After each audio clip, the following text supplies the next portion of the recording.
involved here on this episode of Unidentified History.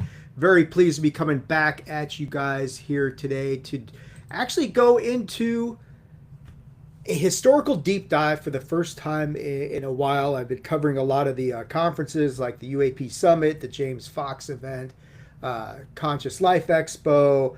Tuddy and I reviewed Age of Disclosure back in November. There's been other stuff that's been going on Unidentified History.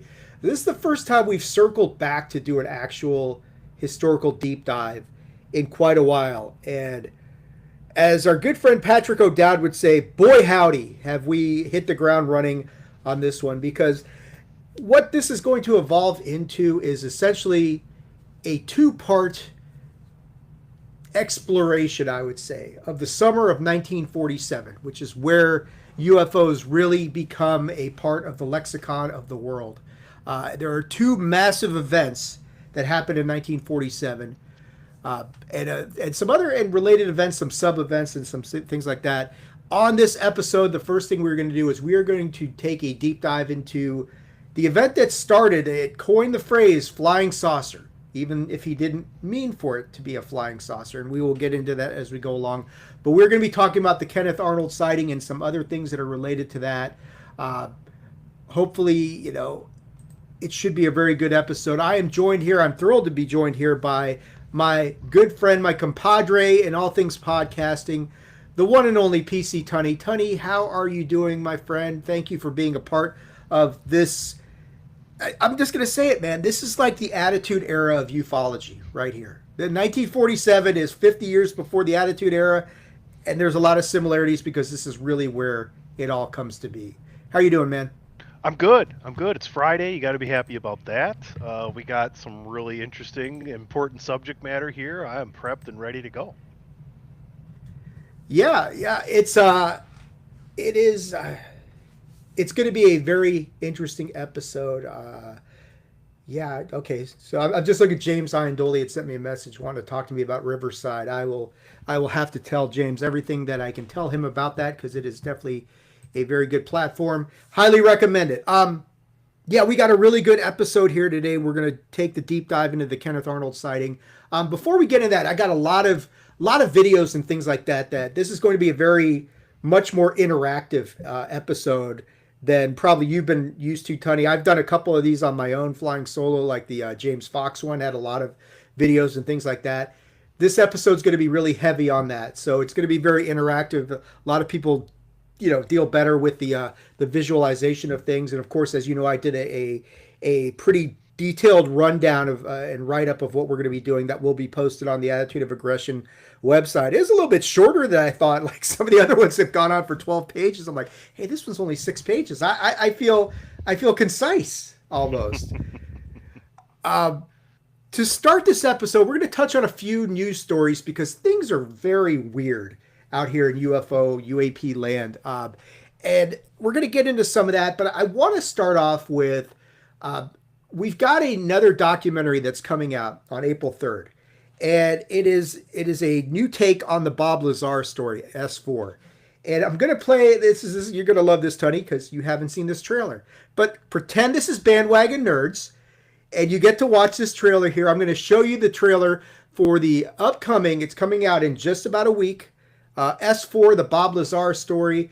And if I can find out, this is always the fun part is figure out, I've already got it all ready to go. Look at me. I'm almost prepared. So anyway, in about 3 months, I'll have this wired down to the point that I know how to do it and easy.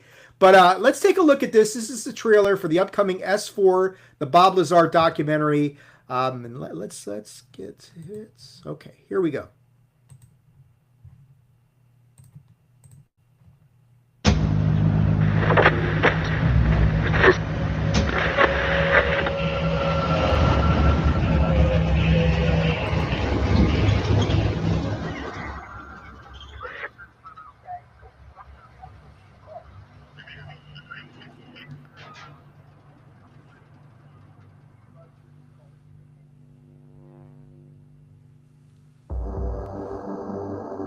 Physical evidence now exists which proves that there is life elsewhere, and at least one form of that life has been here. as of 1989, that evidence was in the custody of the United States government. Between December of 1988 and April of 1989, I worked as a senior staff physicist in what has to be the most secret project in history. My job in this program was to be part of a back engineering team. Evidence was in the custody of the United States government. This particular disc appeared to be in excellent condition. Between December of its sleek appearance, I nicknamed it the sport model. I worked as a senior staff physicist in what has to be the most secret project was to see if the technology of the disc could be duplicated. My job in this program was to be part of a back engineering team. To start up the reactor, of course, we need some element 150. The United States government. In fact, you need 223 grams, machined into a wedge like this. The program out at S4 consisted of 3 projects: Project Galileo, Project Sidekick, and Project Looking Glass. The file on top was Project Galileo, and as it turned out, that's the project that I was part of. And that clearly referred to reverse engineering a recovered alien spacecraft. Just cannot be a secret from anyone, not just the American people, but the rest of the world.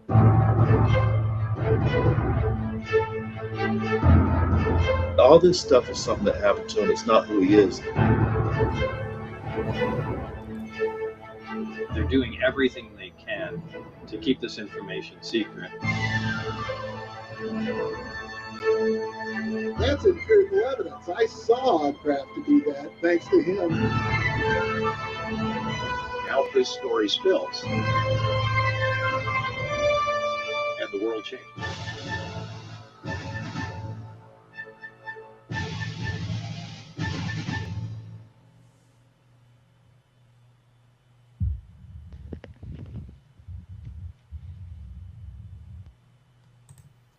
So sorry about some of the noise that came through there. Like the YouTube chat was open in another window and it was on a delay. So I was like, hey, where's this noise coming from? But anyway, it was a minor annoyance there. So Tony, I know you're not, obviously, I mean, I think, you're not as familiar with the Bob Lazar story as I am, but you know enough about it to know that he's a scientist who was out at S4, out at Area 51. And, there's Bob's story. Bob is a very polarizing figure. Some people believe him. Some people think he's full of shit. I tend to believe more of his story than I doubt. There are some holes in it, to be sure. But I don't know. What do you think of the trailer? Is that something that interests you, makes you a little bit more interested to find out what's going on with this? Or it's a lot of the questions we've been asking in doing this and starting this project and series on attitude of aggression is, are we able to make this stuff? Are the things we have what we created, or is it the reverse engineering, or is it the ability to try and figure out what you've recovered? Now the problem too is, and we're going to get into it with what we're talking about today, is that if the government doesn't want you to be credible, they're going to find ways to discredit whatever you have in whatever way they can. They're more powerful than you are, right? So they can make you look foolish, or they can prop you up, right? So we're like, it's weird because now we're maybe getting to this stage where there may be some disclosure, not full disclosure, but wow, it's really seems very far away from getting any certainty from the U.S. government at the very least. But I would also say, I can't necessarily blame the government for trying to be in control if this is necessarily what's going on. The lack of openness may be for our own protection, right? Well, I think there's lack of transparency. That's the word I was looking for. Yeah, I mean, there's certainly an element of the whole thing that we've talked about many times, the whole notion that we can't handle the truth. And whatever the truth is likely far stranger and more troubling than I think humanity probably contemplates. Does that mean that we don't have a right to know? No, I don't think so. Is it something that maybe we're better off not knowing, like a be careful what you ask for situation? Possibly. But like you're saying, there seems to be a push in some direction, assuming the world lasts at the rate we're going, that they're going to disclose some level of this. It may be the most rudimentary and basic aspect of things that, hey, we're not alone, and that's all we can really tell you because we don't really know a lot of the other details. Trump's ordering the disclosure of files. Obama admitted a few weeks ago that aliens are real. I just haven't seen them. So you've got all that. But, as far as this, I've seen Jeremy Corbell did a documentary on Bob Lazar, Area 51 and Flying Saucers, the Bob Lazar story. And so this is going to be a probably an even deeper dive on that. And I think it's Luigi Venturelli. I think it's the name of the director for this thing. He's done a hell of a job with this thing. I know he's been talking to some people making the rounds on podcasts. It's going to be really, I mean, Bob's a fascinating dude.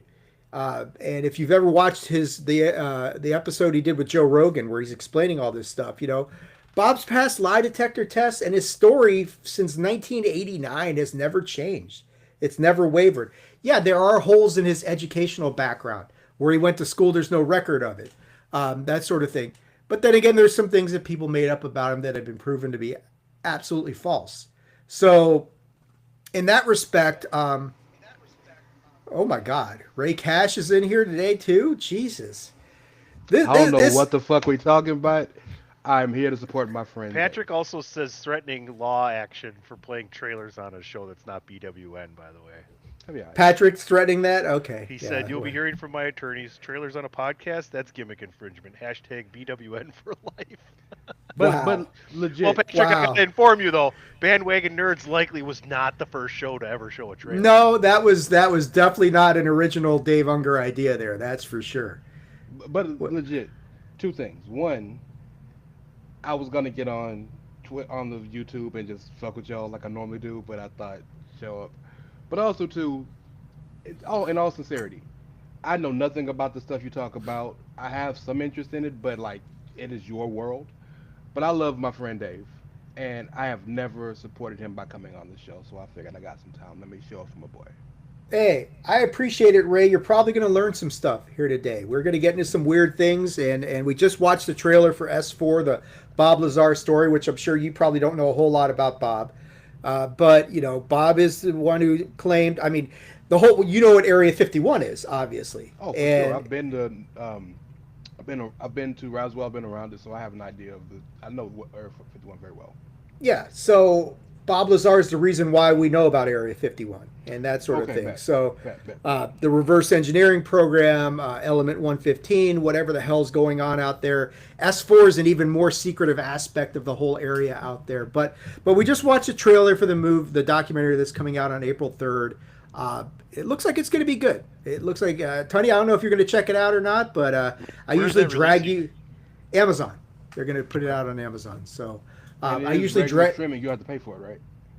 I don't know. No, usually you got to pay for these. Usually, though, they're going to charge maybe $15 or something like that. Which, just another movie that's not to be rented. Well, you buy it for $15 or something. But I mean, when you got money like you got, Ray, it doesn't really matter. So What you told me Mysterio? Mr. 5 Gucci mask at the front door? That's not me. No. But it'll be worth checking out because it'll give a whole new aspect of this thing. The second news story I wanted to talk about is this very strange situation that I think I've mentioned, and I mentioned it in the Unidentified history chat or whatever remains of it that I can still access in my suspended state. That there's a situation involving a general, William Neal McCaslin, who has vanished into thin air. Literally, it's been almost a month exactly. He disappeared on February 28th. Highly decorated general. He was somebody who has been long rumored to be a part of the UAP issue. Was involved with Tom DeLonge and To the Stars Academy. Heavily involved with Wright-Patterson Air Force Base, which we'll talk about more on the next episode when we discuss Roswell. But let me play for you guys a little something here that I got. So I got this from Ryan Sprague from Somewhere in the Skies. He did this pretty cool little short on this thing. And I want to go ahead and play that for you guys here. And then we can kind of touch bases and go from there. So this is from Ryan Sprague, Somewhere in the Skies. And let's get into this thing here. Come here. There we go.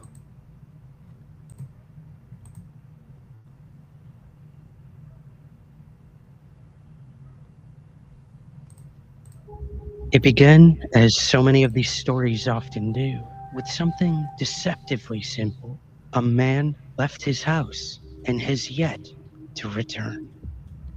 Search continues for a missing retired Air Force general who disappeared from an Albuquerque neighborhood last week. Now we've learned federal investigators are helping in that search. William Neal McCaslin was last seen near his Foothills area home on Friday near Tramway and Academy. Today, volunteers along with investigators from DCSO and the FBI were canvassing the neighborhood. We walked right by there Friday morning. Would have been around 11 o'clock and nothing out of the ordinary in the area. So it's strange. The deeper one looks into the disappearance of Major General William Neal McCaslin, the more that simplicity collapses into something layered, interconnected, and deeply unsettling. What first appeared to be a missing persons case begins to unravel into a network of people, programs, and places operating at the very edge of what we're told exists, where advanced aerospace research, national security, and decades of UFO speculation all quietly overlap. At the center of it all sits Wright-Patterson Air Force Base, a place long associated with both groundbreaking science and some of the most persistent and controversial secrets in American history. And as we'll soon see, William Neal McCaslin wasn't the only one who vanished and had connections to Wright-Patterson Air Force Base. He was just the latest. This is the missing general, the scientists, and the Wright-Patterson web. So, yeah, some strange stuff going on there. This guy disappears. He leaves his He leaves his phone behind. He leaves his wallet behind, but he takes his glasses and a .38 caliber revolver, and just vanishes into thin air. It is a very, very, very strange situation to say the very least, as far as like how this whole thing went down and that whole thing. I did post something and I wanted to kind of go through it because Tom Thompson, known as Cortex Zero on X, he posted this, which like touches on what Ryan talked about in the depth of what's going on here and other people who have disappeared. So let me read through this for you guys. Anthony Chavez, 78, a retired longtime Los Alamos National Laboratory employee, disappeared from his Los Alamos home in May of 2025. His car was still there. Inside, his wallet, keys, and cigarettes were left on the table. Detectives found no signs of a struggle, and cadaver dogs turned up nothing. He has never been found. Weeks later, Melissa Cassius, a Los Alamos National Laboratory employee, vanished in Taos County. Her purse, wallet, cash, both cell phones were found at home. Family told the Albuquerque Journal the phones had been factory reset. Surveillance later captured her on foot along New Mexico 518 with a backpack. Search efforts followed, including canine units, but the case remains unresolved. Her husband also worked at Los Alamos National Laboratory. And then, of course, we come here to February 2026. Retired Major General William Neal McCaslin disappears from his Albuquerque home, left behind his phone, prescription glasses, wearable devices.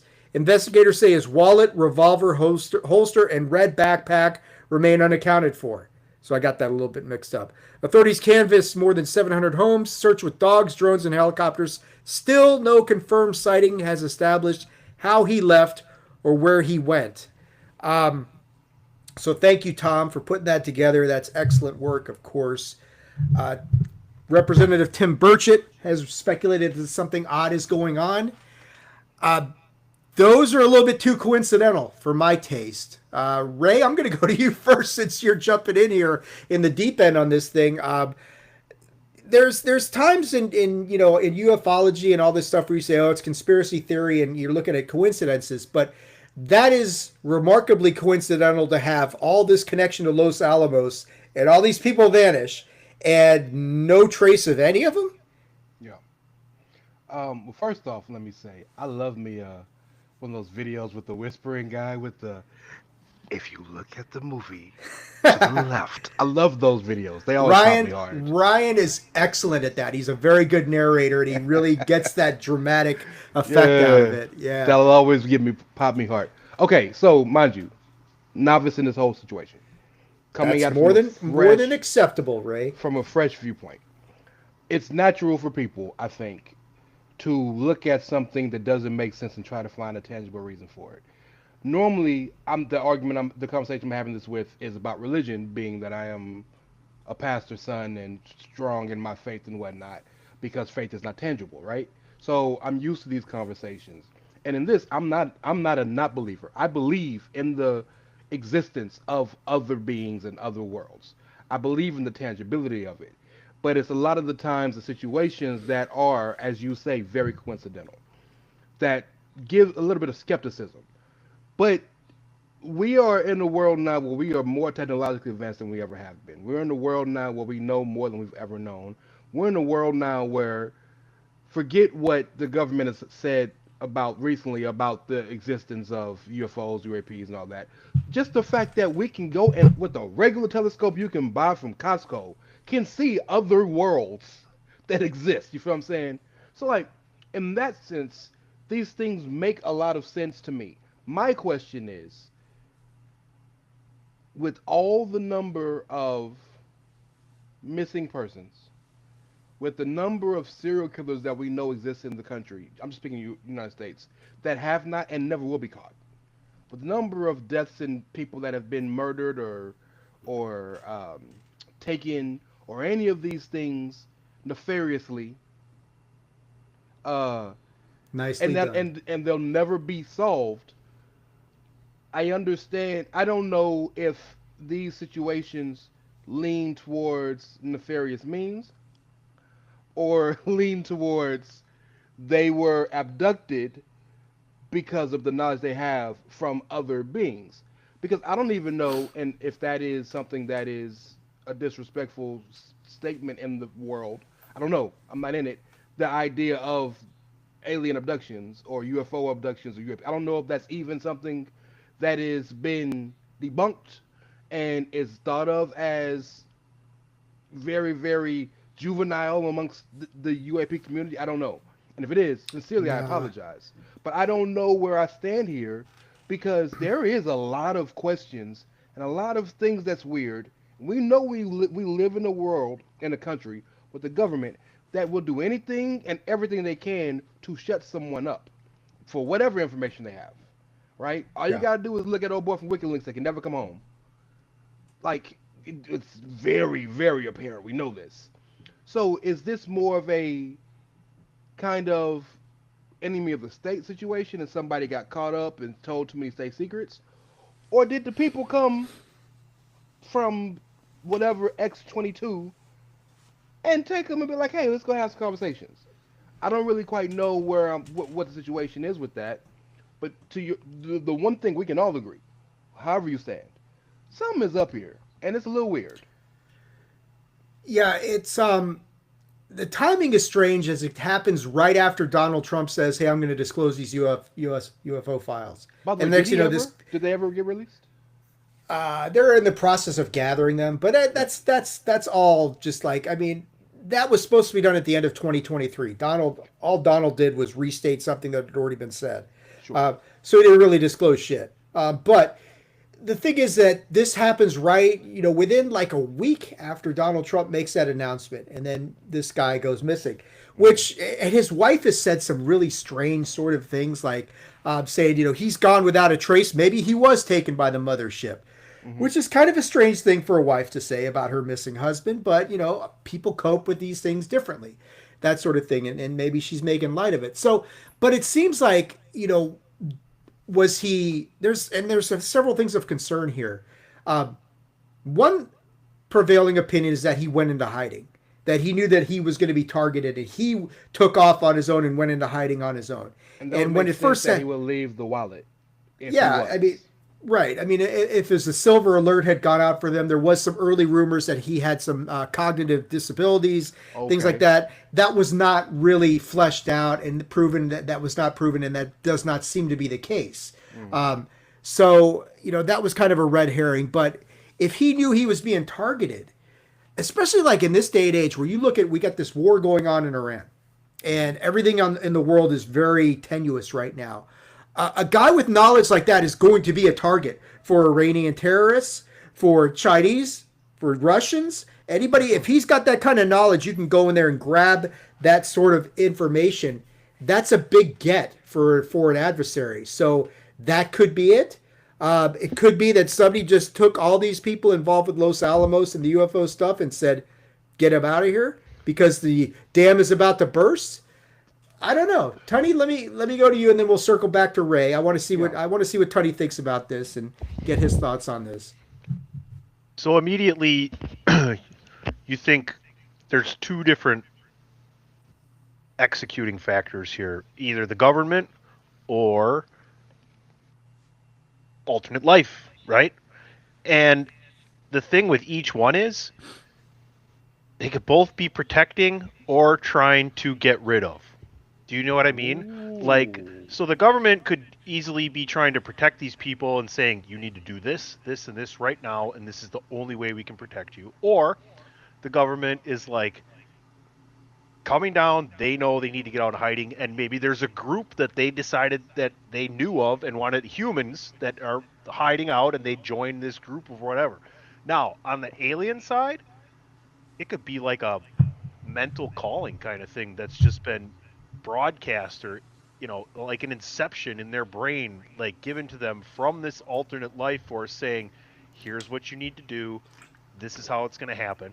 A mental and beacon. that could be because they want to get rid of them, or because they think they're allies and would like to further some information and things of that nature. So that's immediately where my mind went to. Two different driving forces which could either be doing good or bad for these people. Now, the obvious last thing is these people are crazy, this is all bullshit, and that's, but at the same time, we never found these people. It's weird. Never It's found weird, them. and they're too prominent. They're too prominent to not to be found. Well, and the thing is, the stories are almost all oddly Identical? similar to Yeah. the way they're portrayed, right? You've been involved with the government at some level on this subject, and you just left your house and left everything behind. So, Like, I quit smoking 6 months ago, but the guy who left his cigarettes behind, he something important was going on. If you're a Oh, no smoker, doubt. you take those with you. no doubt. Yeah. Dave. What's up, Ray? So, I don't know if it is a belief or an accepted fact amongst the UAP community, but I know we've had tons of verifiable sightings. Yes. Is there a belief that there has been actual contact? Yes. Okay. I think Depends on who you ask, right? Right, yeah, right. That's what I said. right. There's have to believe amongst the community. I think amongst the community, people like me and most of the people who believe in this stuff, like you mentioned, the abduction phenomenon. We do think that there are some valid abduction situations, like the Betty and Barney Hill situation. That's one that a lot of people look at, especially the regression therapy that Barney went through and the terror that he experienced or relayed to the hypnotist when he was going through that. On the other hand, though, you talk about abductions, and just this last week, Travis Walton, one of the most famous. You've seen Fire in the Sky, right? Everybody knows that movie is. There's now a belief that one of the guys he was involved with on his deathbed said, "Oh, we hoaxed the whole thing," which of course brings into the crucible the whole notion of, well, Jesus Christ, did Travis Walton really fake this whole thing? Sure doesn't seem that way. Has he profited off of this for many years? Probably. Yeah. But, at the same time, I think most of the UAP community does think that there has been an abduction phenomenon. But ironically enough, you don't hear about abductions that much anymore. It's almost like they got their bag limit, right? Like hunters get their bag limit or their catch limit. They tagged enough humans, they don't need to do it anymore, because you don't really hear about abductions happening that much anymore. And that's why I'm asking, because coming again from a novice perspective with the tangible, logical thought process, Well, you're perfect because we need it balances. That's what this show is about. It's about, DJ's been more of the team I want to believe. Tunney is a little bit skeptical, but there's things that he buys into. I'm more of the true believer, but I'm not an idiot. And then, we get you who just kind of dipping your toe in the water here tonight. Yeah, I'm naturally pragmatic. So, like, I want to see it as it comes, and I'm a logical thinker. So it's got to make sense to me. Now, being a faith-based person, sense is a very fluid thing, right? It doesn't have to physically be, I can touch it to make sense, but it has to make sense in my mind. So the reason I always never brought the question about have we had sightings, not sightings, but actual contact, and the abduction is because from my mindset, what in the pick a color, the navy blue fuck would an alternative life form want to take a human being for? Like what would be the purpose of the same reason we would want to take an alien life form to study, to understand, to investigate, Sure, but the difference is, now if we had the ability to go out there and go get them, we probably would, because that's how the fuck we are. But the difference is, we're not going to fucking planet 2269 Tunney and going to go get people. If we really did take because any, we can't. You see what I'm saying? Sure. I think the difference is if we're saying that they've been here and in contact, they have the ability to do things that we cannot, or at least the general public is not been exposed to. Well, and then there's sure. If you want to go down the dark rabbit hole on this, they're already here. They're in the mountains. Well, they're in the oceans. They're in all the places we can't find, right? Sure, but there's even a more nefarious purpose that could be going on here, and that's the hybridization of races and that sort of thing. Are they here to create a hybrid sort of alien human hybrid? Oh, like if you watch a Disclosure Day trailer, there's hybrids there. The guy who says I can understand what they're saying. Could there be similarities between our genetics that enable that sort of crossbreeding to create a new master race or something? That could be part of what's going on. In addition to resource farming. Yeah, I mean, there's the other opinion is that they don't give like you said, Ray, they don't give a flying blue fuck about us. But it's the planet's natural resources that they care about: gold, silver, titanium, palladium, stuff like that. Water. But here's the thing, though. Like, there's no other planet that supports life like we do in anywhere close to where we are from our minds, from our mind's perspective. At least in our solar system, yes, that's for sure. Carbon-based life forms, you're absolutely right. Unless they're on Mars and underground or something, who the hell knows? And we've learned that, with the exception of maybe Mercury, all of the other planets have had water. It's just not liquid form water anymore. Right. So what's the movie, the alien movie that was the prequel with Fassbender? Where they went to the other planet to find the people who actually who actually were like our forefathers and came. Was that Contact? No. Or Interstellar? Not Interstellar. No, but it's literally the prequel to Alien. Like that's. Oh, Prometheus. Alien Covenant. Yeah. Covenant. No, Prometheus is what I'm talking about. Yeah. Covenant's another one. Covenant's the prequel to Alien Earth. Yeah. But so this is a bit tangential, but the one I don't want to delineate and call this a conspiracy theory because that would seem a bit dismissive. I don't mean to do that. But the one of those things that I firmly believe in is the truth about Antarctica.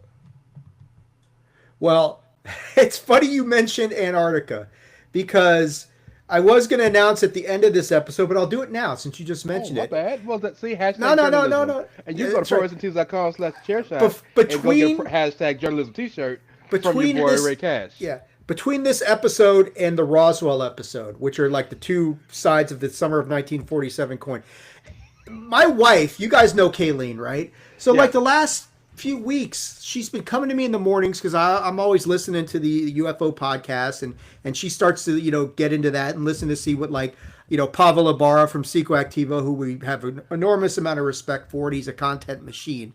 And she's like, been asking me about the ice wall in Antarctica for like the last 3 weeks. And I'm like, babe, I don't know much about the ice wall in Antarctica other than that it's a very flat Earth adjacent sort of theory. Yeah. It's like, but that's she not keeps where asking, I'm on, by the way, for sure. but she keeps asking me about that. I said, all right, fine. On the next episode of Unidentified History, we will do a deep dive into the ice wall in Antarctica and everything about that, just for you. So what were you mentioning about Antarctica, Ray? Well, first and foremost, hey, Mrs. Ungar. You said her name, so I can say it. Hey, Kayleen. Mrs. Attitude. Mrs. Attitude. Well, yeah. see, she still got smoke with me about that, so my bad. So I am not, and I don't mean to again, I try not to be dismissive. No matter how ridiculous something to be, it may be in my mind. I'm not a flat earther. I'm not an ice wall guy. My thoughts on the Antarctica thing is, we know about plate tectonics if we think scientifically, right? And we understand that if we believe in the scientific theory, that all of the actual land masses on Earth were at one point one, and through plate tectonics they all became where we are now. And there is scientific proof to show that that is feasible, right? The one thing that gets me is before Antarctica ended up where it is, right? Before it ended up where it is, that we know of, because I believe Antarctica was officially found in like the 1800s or something like that, right? Yeah, somewhere in there. It hasn't been that long. It may be a 17s or 16s, but it hasn't been that long. There are maps back in the 13s, 12s, back in the days where all they had was cartography that show Antarctica there. And the fact that there are so many different cultures and worlds and areas in the world. January of 1820 was Antarctica was first sighted by three separate expeditions of Russian naval officers. Exactly. Fabian Gottlieb von Belzinghausen, the first Hausen.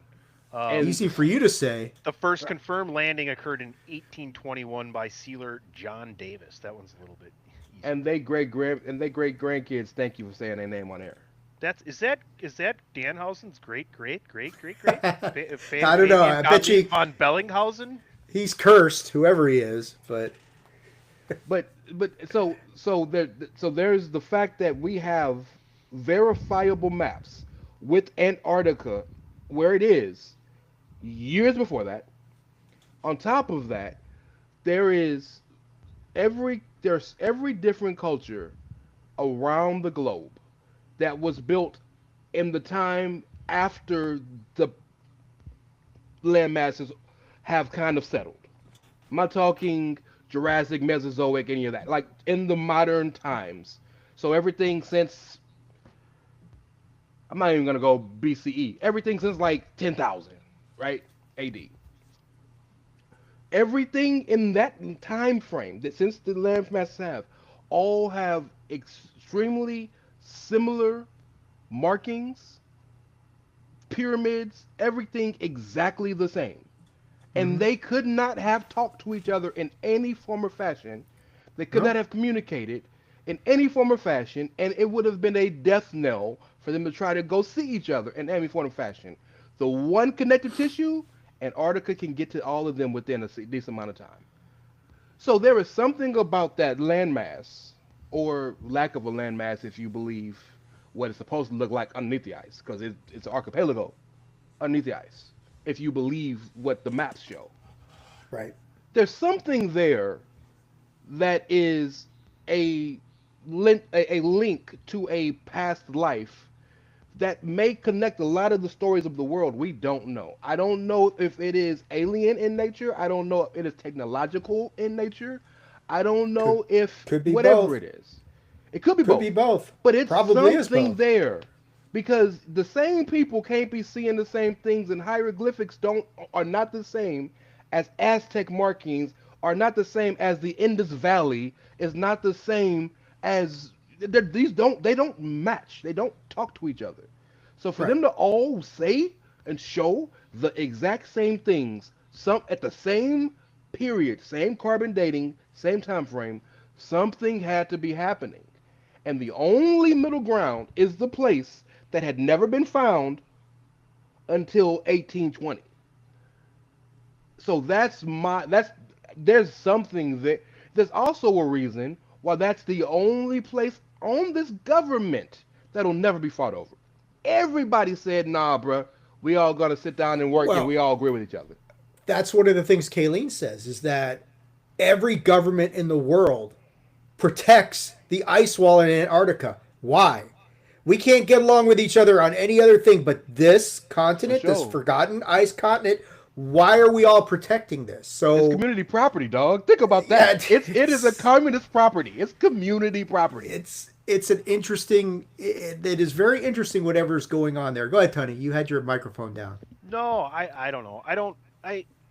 It's weird for me. I kind of, you hear all this science and stuff, but like, Ray brought up being religious, and I brought up very religious and have my own beliefs, and I tend to believe more so that I don't necessarily know there ever was a Pangea. Like, okay, it's interesting though. Like, I tend to believe a lot of the biblical events. So, like, the Tower of Babel, I believe, was the tongues where God was like, you people need to go out, spread out, and he made everybody speak different languages, right? Yeah. Believe that. Noah's Ark, the great flood of the world, right? Like, likely the extinction of the dinosaurs happening there. How are you going to get a dinosaur on a boat? But just to kind of think, just to reference the biblical times thing, whether you believe it or not, but science will show you all these different things, like Ray is saying. I think what I really was commenting on is, I think it's more of a global warming kind of save the earth kind of melting poles. Like, the poles start shifting, we all die. So we do need to protect Antarctica. We do need to make sure that the polar caps aren't continuing to melt at an extraordinary rate. Like, things are changing. I get there are shifts in the world's atmosphere and weather and everything else. Like, even just locally, someone who always pays attention to the weather, I feel like it's way more windy now than it was the first 35 years of my life. And but that's going to happen. We don't have the technological history to predict these things, because we don't really even know back from, like, we're going to get into 1947. The fuck did they really know about anything in 1947 compared to now about weather and the world's atmosphere and stuff? So it's interesting, but at the same time, you can definitely sit there and go, well, maybe there is something down there. So one last thing, Dave. I don't mean to take over the conversation. And by the way, the thing about the Noah's Ark and all the other shit, boy, there's a show I'm working on with a good friend of mine who actually is now a pastor, called Find Your Faith, which is supposed to be like a religious show for a non-religious person. Because I don't really fuck with religious people like that, to be honest with you, as religious as I am. But we talk about shit like that because there's a lot of stuff that's really, really cool to think about.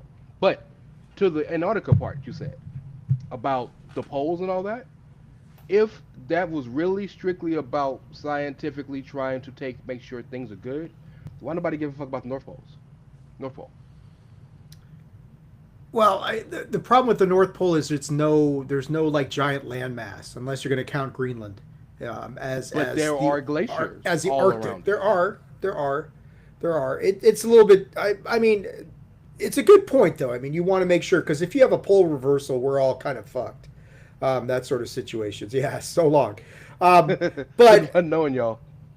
But to bring it all back to the disappearance of these people and like, I mean, what secrets do they hold? What do they really know? Do they have information that would be critical for an adversary, or were they wiped out? I don't know. Interesting stuff. But like, one thing I wanted to mention, like, Ray, you're talking about the congruency of various civilizations and the similarities between various civilizations on opposite sides of the earth that couldn't possibly have talked to each other.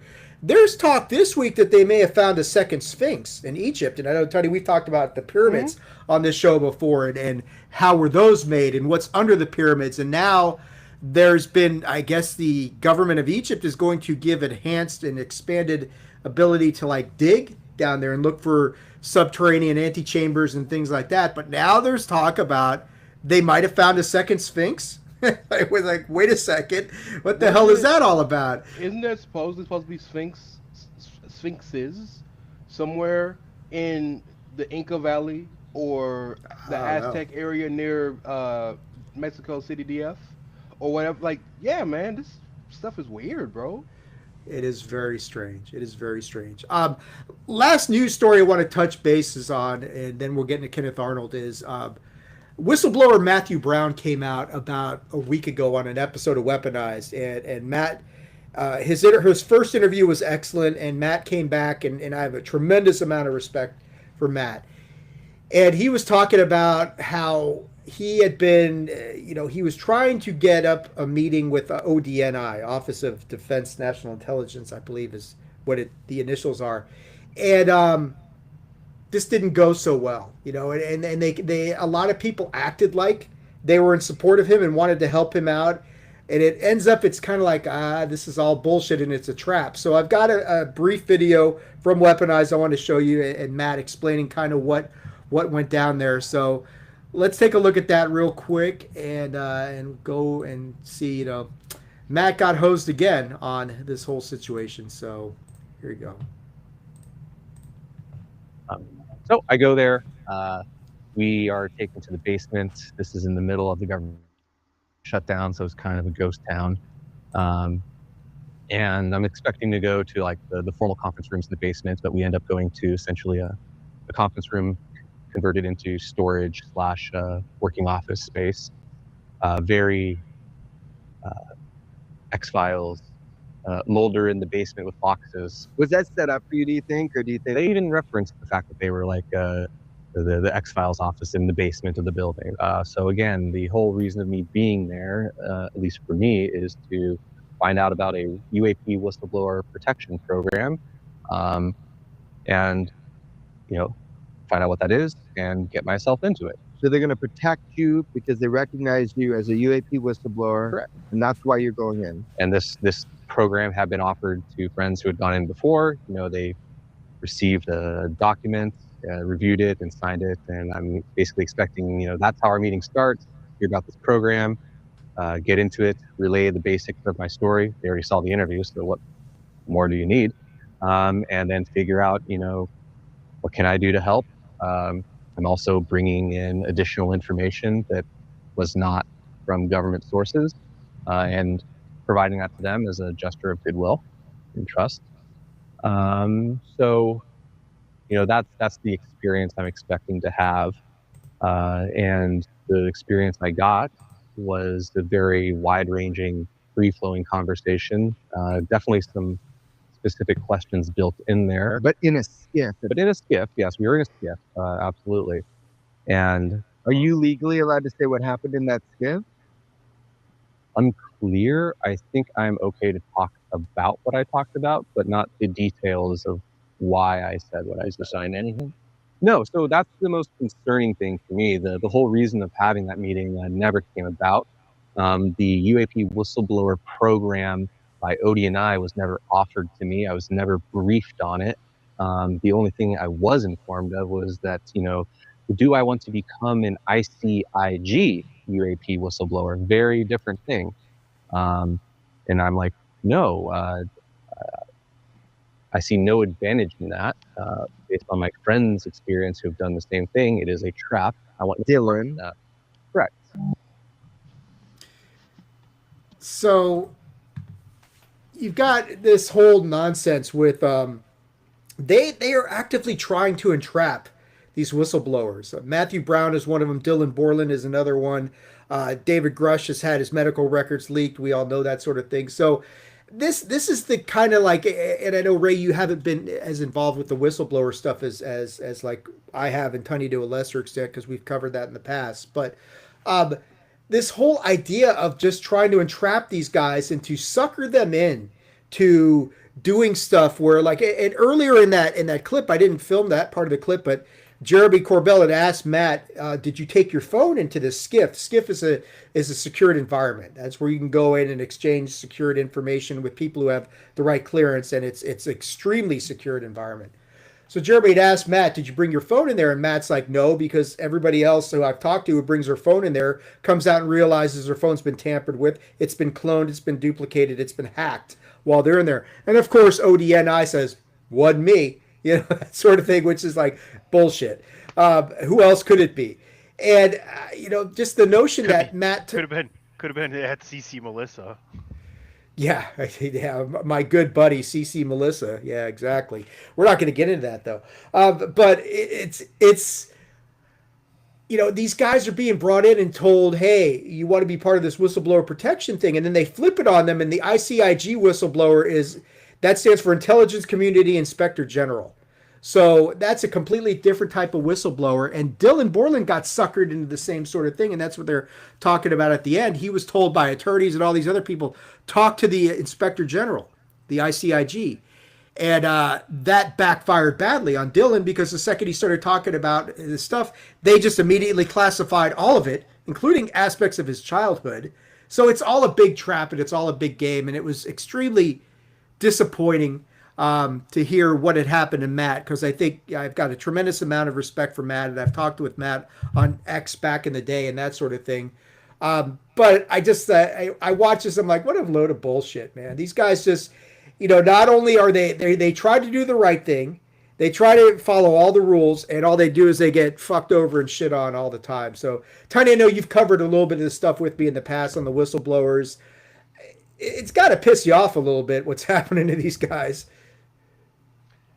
Yeah, I mean, it's kind of like what we talked about before, if the government views you as an enemy, they're going to use all their resources, wits, and intelligence to get what they want.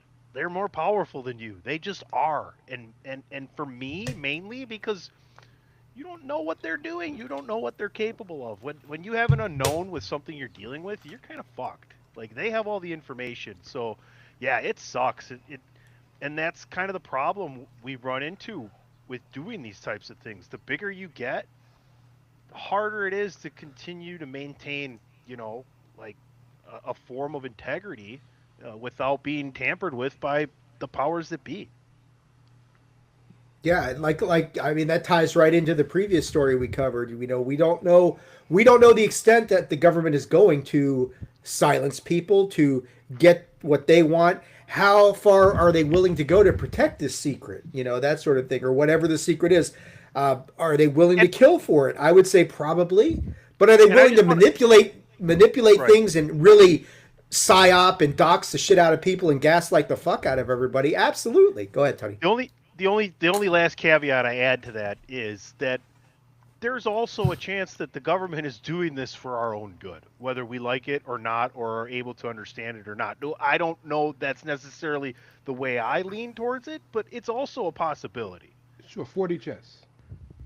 Yeah, well, I mean, to the extent like Ray, and I know Tony to a lesser extent, but you guys are talking about your faith and that sort of thing, and there's a lot of people who are very faith-based who would not be able to handle the revelation that, hey, guess what? We are not the greatest thing in the cosmos or in the solar system. We're very low on the food chain in actuality. There's human ego, yes, but there's also the idea that the Bible somehow, some way precludes any life existing elsewhere other than on the earth, which I've read the Bible enough times to say, no, it never says that. You're reading something in there that's not there. Yeah. Okay, so like between Ray and I've never heard that the Bible specifically tells you that they're outside of the human race and the mammals and the insects and whatever else you want to call on this earth, that there isn't. I don't know where. And let me just tell you, I went to parochial grade school and had 9 years of basically Bible study for an hour, 5 days a week during school. Right? No, I agree with you guys.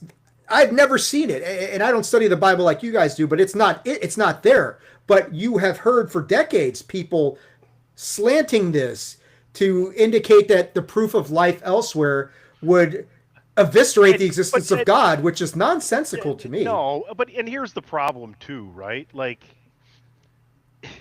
religion is not without its own corruptness and Oh, for sure. It's inherently corrupt. trying to protect itself on top of it, right? It's Like, inherently oh, this corrupt. is the case. There go all my members of my congregation. There goes all the money. There goes my life. At some point, personal preservation comes into play with some of these things as well, and takes over where you didn't think you'd be that person. Can I give you a little context into this particular situation? Sure. And for the record, I'm a pastor's son, so I've had these conversations at parochial school, but also at home in a different way. Me and my I didn't know mother- Rob was a pastor. Did you know Rob was a pastor? I did not know Rob was a pastor. Sorry, Ray. Go ahead. Wasn't expecting that. That was good. That was good. Well done. Thank you. So, and pardon me for a minute, because this might be just a small amount of length, but people who are truly Biblists believe that everything God told you is in the Bible, and God wants you to know is in the Bible. And I can give you a perfect example of this thing, because me and my mom in recent years has gotten a lot more open-minded with things because of me. But there's the story of Cain and Abel, right? Where everybody knows, if you don't even believe in God, everybody knows the initial story of Garden Eden, Adam, Eve, Cain, and Abel. Cain kills his brother Abel because Cain is essentially the farmer. Abel is like tilling the ground farmer, and Abel raising the animals. They make a sacrifice to God. God seemed to like Abel's sacrifice more than Cain's. Cain get a little jealous, kill Abel in a fit of rage.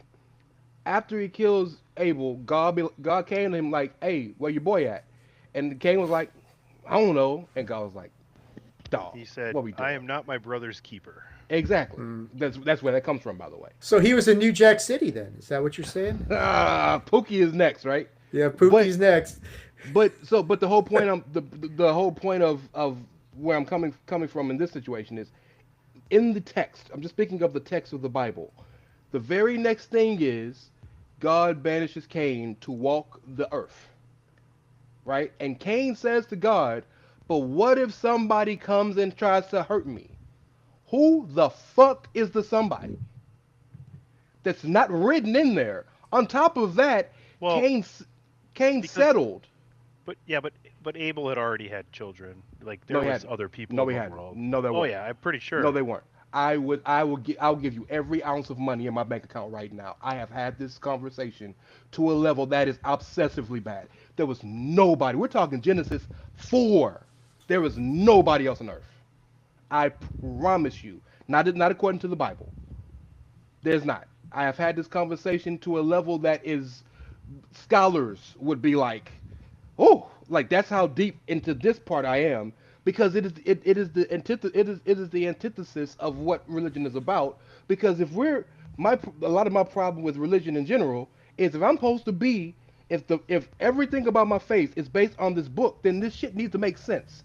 And the very beginning of the Bible doesn't make sense in this story, because then Cain settles in the land of Nod or wherever, never was taught about that shit before, and settles with his wife and makes kids.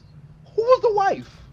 And so these are the things why people who are super religious don't believe in aliens, because according to them, what God would have told us in the Bible.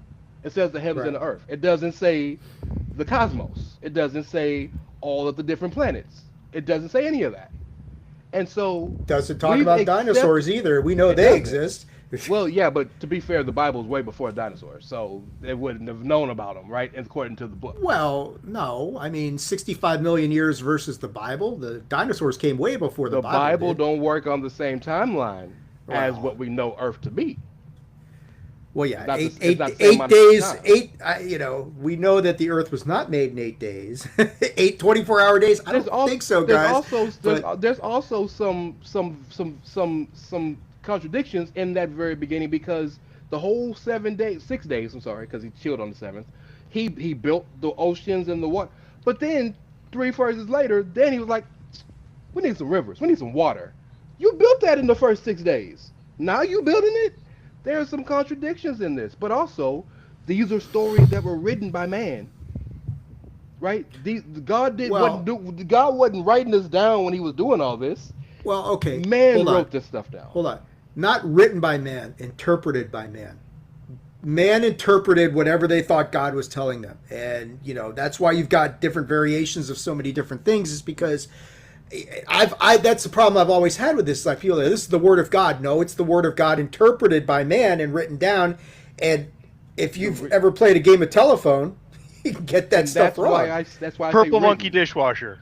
That's why I say written, Dave, because if it was interpreted, it would happen in the real time. We're talking tens of thousands of years later before there was ever any type of form for mass printing for this then to be. So it was written. Like I'm the just story saying- of David. Do you know how long it was between the story of David to when they could actually write shit down? So It was- didn't mean to take this from UAP to religion. No, but there I are get so it. many parallels in the conversations. Yeah. Well, no, that's what we've talked about many times, is that that this stuff is all very connected. And I'm adamantly of the belief that some of the stories in the Bible, I think, are people misinterpreting what they think. Oh, that's an angel. Well, it could have been a UFO. Could have been an alien being. Could have been something like that. For sure. It's everything's subject to interpretation and For that sure. sort of thing. So, For sure. but with that being said, it's a crappy situation where you go in with the best of intentions and people just shit on you, and it's all entrapment, it's all psyop, it's all gaslighting, it's all manipulation, like Tony was saying. It's all the government flexing because they can, and there's not a whole lot we can do about it. That's the oldest story in the history of society, isn't it, though, where someone knows too much and whoever is the governing bodies. Take it back to biblicals. Jesus was killed because he knew too much. They were scared of him. Yeah. Well, I mean, and even then, like, there's, and I've had Samuel Chong on this show, and we've talked about, was Jesus one of them? That sort of thing. Was he? That's enough. Yeah, sure. Was he? And And they said, and the aliens came here and they said, all right, we're going to put one of ours on the earth. Let's see how people react to, oh shit, they nailed him to a fucking cross. They're not ready. That sort of thing. And there's a lot of validity if you really dig down and think about it. It's like, yeah, we demonstrated how barbaric we were, in that we are not ready for a higher level of consciousness. Just that we're ready for a higher level of war. DJ, that was for you, buddy, because Hey, man, DJ just even a DJ's peaceful quoted world, Thor to man. us many times. So Yeah, All we don't even want peace, bro. It's wild. yeah, nobody wants it's peace is just a fleeting concept. Everybody wants death, destruction, fire, and war. But let's get into what we are here for today. Let's talk about the Kenneth Arnold sighting. This summer of 1947, part one of the two biggest events in arguably the history. I mean, I won't say the history of ufology, because there are some other really big events that will happen along the way. But as far as, like, we're talking about Genesis and origins and things like that, this is where it really all starts. In the summer of 1947. And Ray, I just emailed you the document so you could have you got it, my man. I did that an hour ago. Yeah, Well, yeah. you're a nice guy, Tony. Yeah. I just thought Ray was going to big time me and not even show up for this thing. So, I was but technically I wasn't invited. I wasn't. you I didn't have a get the- standing. You have a standing invite. I just thought I'm not going to send Well- it to Ray because he's not going to care. I mean, let's hear. Hold on, let me see something. You're in the unidentified history DM. That's He right. asked He is. everybody who would like to join us. Right, that's what I'm saying. So, You've been invited. there was a blanket invitation, but my phone wasn't called. Oh well, listen, Oh, Dave. well. Ray has become somewhat a man of importance now, so I he's know. gonna need like hand carved invitations sent to him via Sparrow. Okay. I love the fact that you're on vacation from Bandwagon Nerds, but you show up for unidentified history, Ray. That's why I love you so much, brother. Hey man, I gotta justify the massive spending account that Jeff Got gave it. me.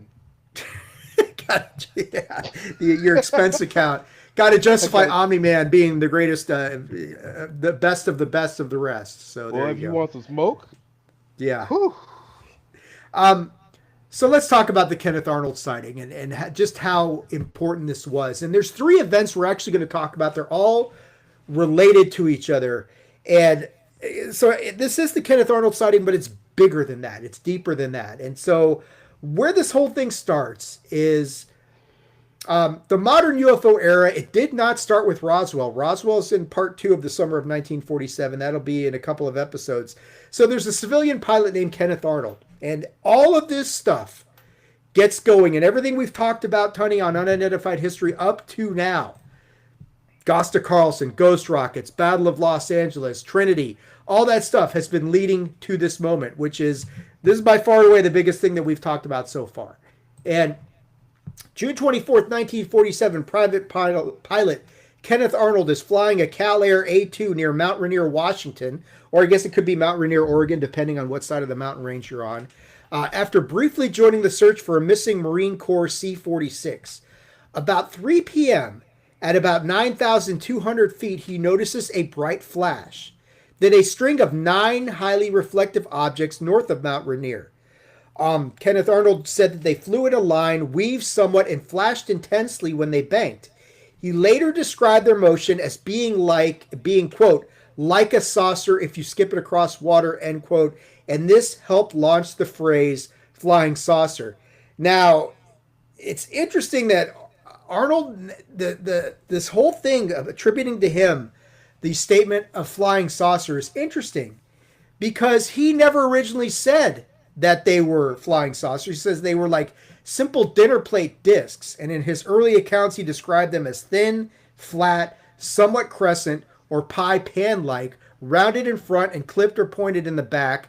The famous saucer language referred at least partly to their motion, not just their shape. So if you actually look at the diagram that Kenneth Arnold drew of these things, they look more like a fucking batarang than a flying saucer. It's like, the Batman, was he flying around up there in the early days and that sort of thing? It was Adam West.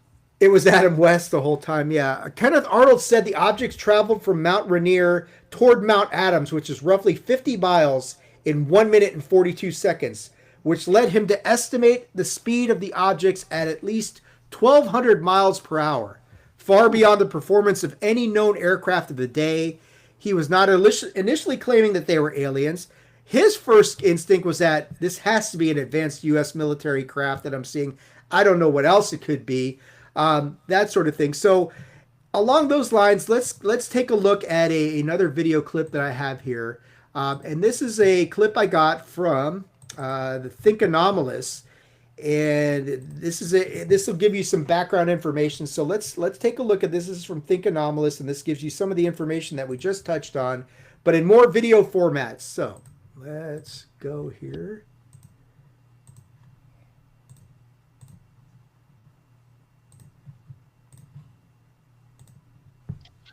On June 24th, 1947, a private pilot named Kenneth Arnold spotted a group of lustrous delta-shaped objects flying around the Cascade Mountains in Washington state. Arnold's story made headlines across the country, inspiring a worldwide fascination with flying saucers and over 20 years of U.S. government research. Arnold's wasn't the first anomalous aerial sighting in human history, or even the first in 1947, but it captured the public imagination like few sightings before, and it birthed a new mythology of extraterrestrial visitation.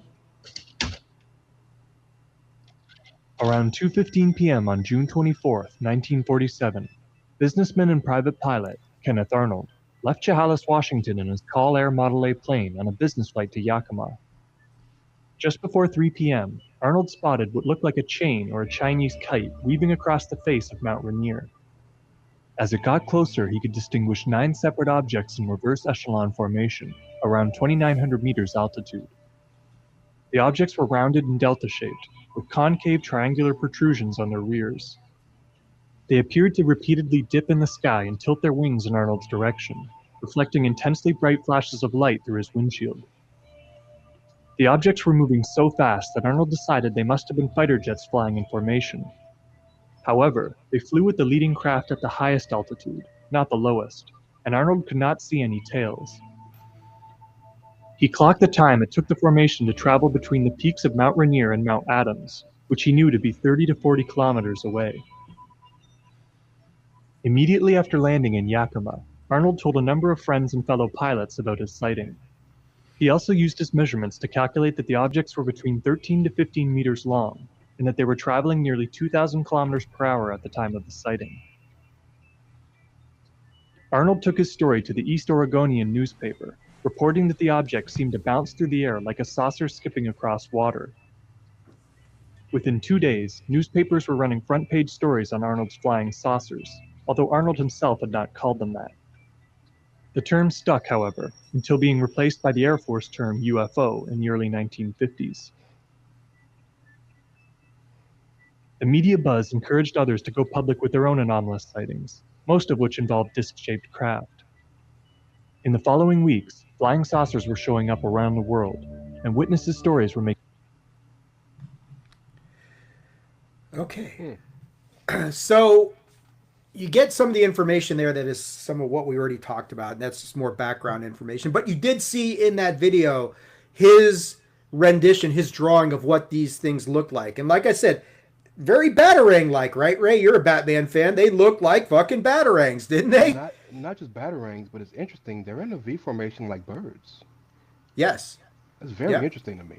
And that ties into like Patrick Jackson is the author of the Sphere Network, and he talks about how a lot of there's a belief that there's a network of spheres that are protecting the planet from who the hell knows what, and a lot of times they're in a V formation. And you look at our military, which also adopts V formation for certain tactics and maneuvers and that sort of thing. So there's this universality about V formations and that sort. It's weird, isn't it?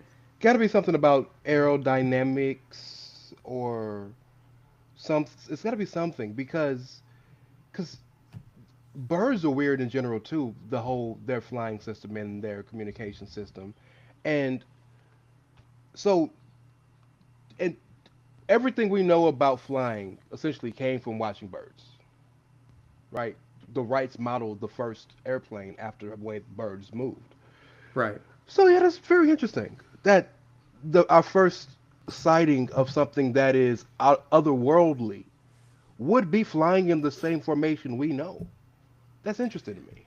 It is very interesting, and it does make you wonder if there, like I said, is there some universality to this sort of V or formation were they watching aspect? us and saw that that's how we do things? Yeah, or were we watching them? Did we learn it from them at some point in time? I mean, that sort of thing. Tony, what do you think? You got a little bit of a smirk on your face there. I could see the wheels turning. I see, and it's not just because there's wind chimes somewhere. I can see things going on there. It'd be a pissed off face. It'd be a smirk. What do you think of this stuff about the early stuff about this sighting? We're going to get a little bit deeper into it, but your thoughts on this early on here? Yeah, I mean, I watched the episode, the basically 15-minute version of what we just watched, and that was kind of one of the things when he was going through telling his story and talking about him trying to decipher what he was really looking at, that was one of the first things he thought was it could have been geese or something, because he wasn't sure.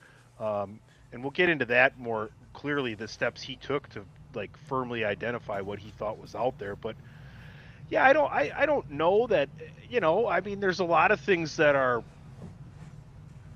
universal to our world.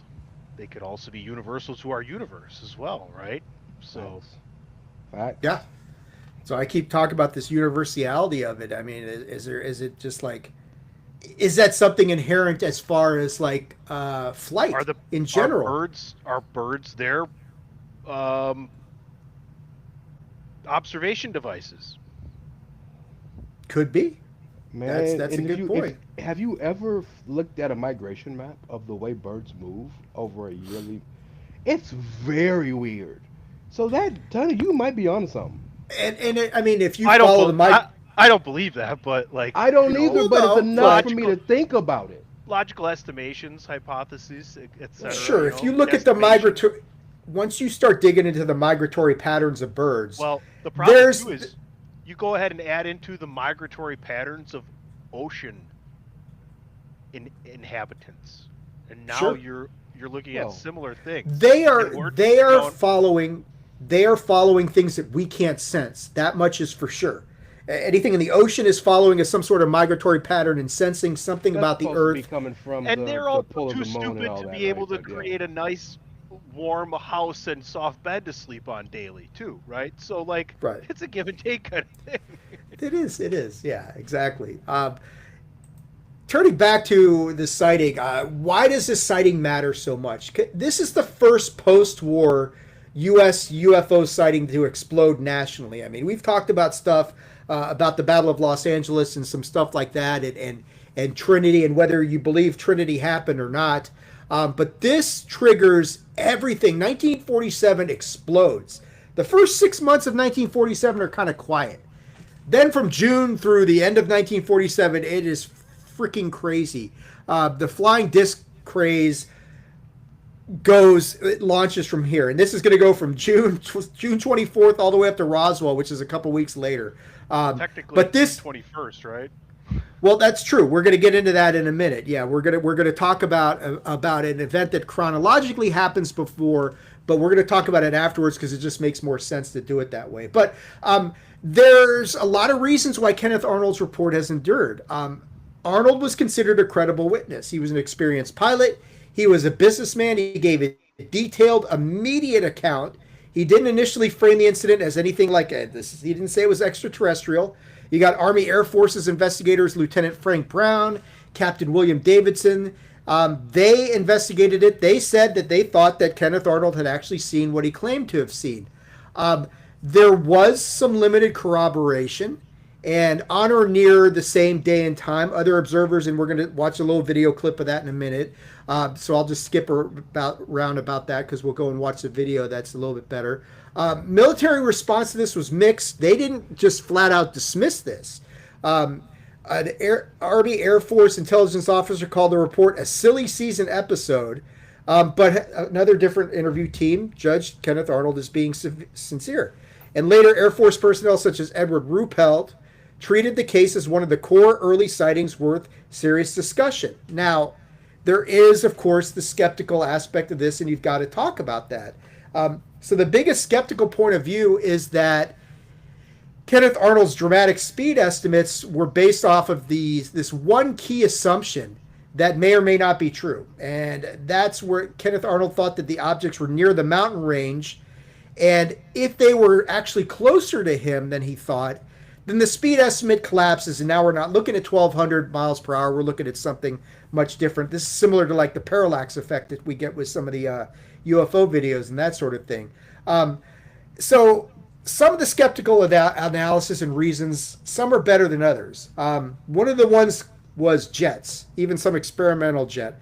Army officials thought Kenneth Arnold may have seen early jet aircraft such as P-80s. There's some practical problems with that explanation, including the location and performance of those jets. Some people had said this was a mirage or atmospheric effects. Stuart Campbell is one of the biggest skeptics of this, argued that Kenneth Arnold may have seen mirages of snow-covered mountain peaks or optical effects caused by atmospheric conditions. Birds, we mentioned birds. Others suggested American white pelicans, whose wings can flash in sunlight and whose shape and profile can look odd at a distance. I'm not sure I've ever seen pelicans flying over mountains, but okay. Wasn't the altitude of what was happening completely dissipate the fact that it's birds? 9,200 feet? Yeah. I don't know too many birds that are flying up around that. I don't know any birds that fly 1,800 miles an hour. That's also interesting. Like the peregrine falcon, 270 some miles an hour at its death descent to kill animals before it swoops up, comes back around. Right? Tiny little birds. You're not outrunning a plane. Go ahead, Ray. It's also interesting that they knew the bird to go to immediately. Oh, it's a fucking American. Word? It's like 2,000 types of birds. That's the one you immediately. Oh well, I knew that because you follow the birds, and follow the thing. There was only like a baker's dozen number of birds back in 1947. They had word. Okay. Yeah, exactly. It's a long time ago, Ray. Exactly. So Darwin was wrong the whole time. Way before Al Gore invented the internet. Okay. That's okay. That's right. That's right. I understand the timeline. One of the other explanations was meteors. Philip Klass floated a meteor-related explanation. that has struck many researchers as a poor fit because Kenneth Arnold described a sustained, organized formation rather than a brief fireball event. Yeah, man, if you got meteors that are flying in formation and staying sustained for that long, you got another problem entirely. Meteors also don't fly horizontally.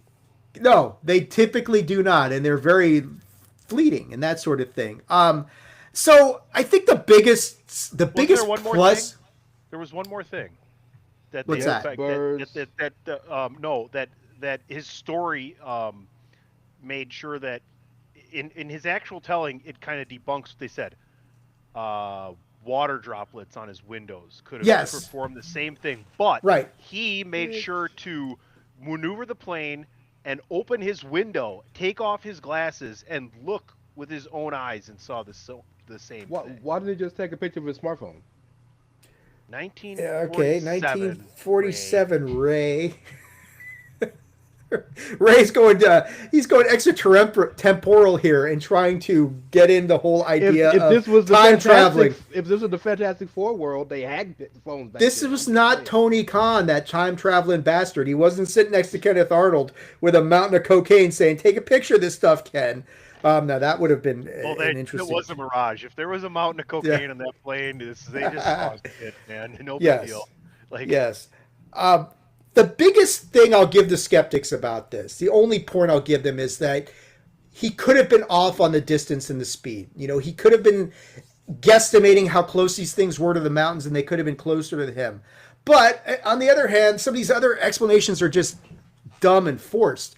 Jets. Meteors, we've already talked about that. Pelicans, mirages. I know didn't one guy say that they thought it was like snowdrifts coming off the mountains, right? And they don't reflect. When you watch that, if anybody hasn't watched, you got to put the link to that 15-minute video. It really does everything well there. The funny thing though is when he got to where he was going, he told them he thought it was like a new plane that the military was testing, right? Yeah. That's what helped him, by the way. Because people thought he was crazy. We're like, oh no, man, something from the moon was here. Yeah, they'd have been like, well, you got to also understand that this is a point in time when there's very little about flying saucers really, or UFOs circulating around. So it's not like it is now. It's part of the American or worldwide, just like it's accepted, that sort of thing. Go ahead, Tony. And he was on a business, he was a fire protection salesperson for some major company in Boise, right? And he was on a business flight and had heard that there was a downed military plane and wanted to had time and resources fuel-wise to go look for it. And that's why he was there. He was trying to help the military collect the fee, which was like $5,000 back then. I think they appropriated to about almost 60 now. So worth his time if he had it, right? Yeah. And you also wonder, well, how did what down that military plane? Exactly. Is that where this whole thing really started? Was there some sort of interaction between these things flying around out there in a military plane, and that led to this whole thing? And no one even talks about that. In none of the videos I saw did they talk about any of that stuff. But in general, most of the explanations kind of fall by the wayside. And then, so you got this corroboration going on, and because of some of this stuff, okay, we're looking at this thinking, okay, this is a strong, unidentified sighting. Is it extraterrestrials? Maybe, maybe not. But it's something unidentified. And then 10 days later, we're going to get the second prong of this trifecta of events going on here in 1947, the well-known United Airlines Flight 105 incident. And with this sort of thing, this is a very important, so this is just 10 days after the Kenneth Arnold sighting. And it's one of the most important follow-up cases to the Kenneth Arnold sighting because it involves a professional airline crew rather than just some lone civilian pilot out there. So on the evening of July 4th, 1947, so we're just a few days away from Roswell and all this shit is going on, United Airlines Flight 105, a DC-3 departs Boise, Idaho. So there's something going on here in the Midwest, the Pacific Northwest at this point. The crew reports seeing multiple unusual objects over the Pacific Northwest. The key witnesses were Captain E.J. Smith, remember that name, First Officer Ralph Stevens, and Stewardess Marty Morrow. The sighting occurred only, like I said, 10 days after Kenneth Arnold's June 24th sighting, right in the middle of the first national saucer wave. The crew initially saw 4 or 5 objects, then they later saw 4 or more. So now we've got that familiar 5 to 9 object range that everybody's talking about at this time frame. Smith is going to describe them as flying in a loose formation. So there you go, Ray. There's the loose formation again. The objects are hard to describe precisely. The crew said they could not be sure whether they were truly saucer-shaped or oval, but they looked smooth on the bottom and rough or ridged on top, with one appearing larger than the others. The mothership, so to speak. What made this case especially interesting is that the crew said they observed these objects for 10 to 15 minutes, covering roughly 45 miles. They also attempted to check the sighting in real time. Smith and Stevens radioed ahead to Ontario, Oregon, and another United flight in the region, but neither could independently confirm the objects at that moment. The stewardess, however, did come forward and corroborate the sighting from inside the aircraft. Unfortunately, the passengers, they had no idea what the hell was going on, but Smith would later say that the objects were mostly ahead of the plane and off the bow, so they wouldn't have been visible from the normal passenger seating or viewpoint.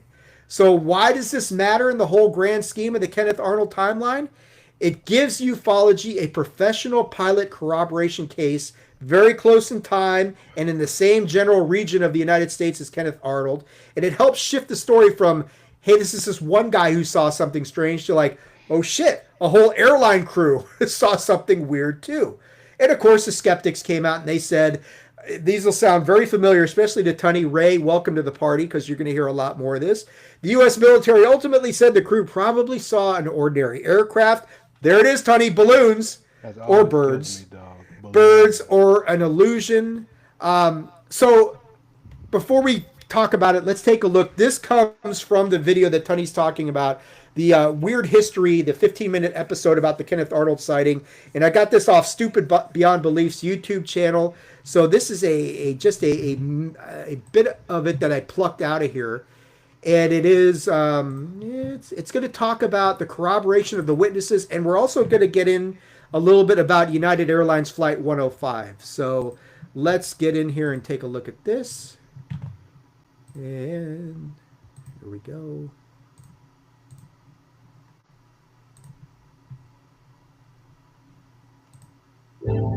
Arnold's story not only seemed credible when held under scrutiny, but was corroborated by 16 similar stories on the very same day, and hundreds more over the following weeks. 6 accounts are of particular interest.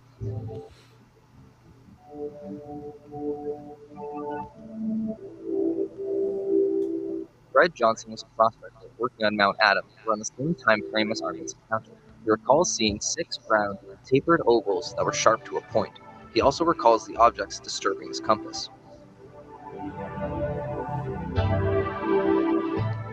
Ironically, Johnson's report was listed as the first unexplained UFO report in Air Force files, where Arnold's was classified as a mirage. This is all despite the fact it appears they are referencing the same incident.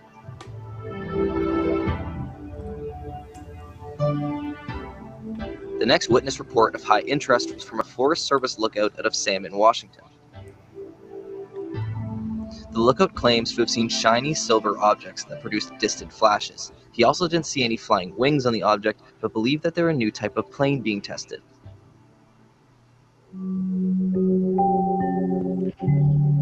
Dave, go back 10 seconds and pause it. 10 All on the same day of June 24th. So that the map is showing up that they just showed. Wings on the object, but believed that they were a new type of plane being tested. All right. So this is important, I think, for people to understand. This is like the overview of what's going on. Mount Adams, Mount Rainier, Arnold's location, where he left in Chehalis, Washington, where he's going to Yakima, and then the Diamond Gap Forest outlook is on the bottom. So you guys can kind of get a better sense of the area in which we're talking about. I think that would really help people. Yeah, that's a good point, Tony. So you can kind of see, I mean, it's spread out, but it's also very concentrated as far as what's going on here. And you can get kind Cascadia. of... Yeah, and you get an idea like, and I don't know if my cursor is going to show up here or not. Okay, it's showing up. Yeah. So yeah, you're good. Between you got Mount Rainier up here. You got Mount Adams here. So he says that they go, a minute and 42 seconds between here and here? That's something like that. Pretty fucking fast. Yeah. So that's 50 miles. You do the math, it's 1,800 miles an hour. Yeah, that's going pretty quick. So let's get back into this thing here.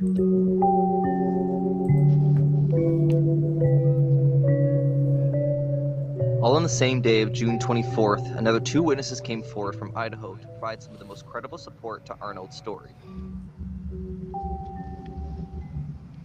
Acting Lieutenant Governor of Idaho, Donald S. Whitehead, and Acting Head Justice of the Peace, J.M. Lampert, both report to have seen a comet-like object hanging in the western sky, wavering through the slopes of Mount Rainier.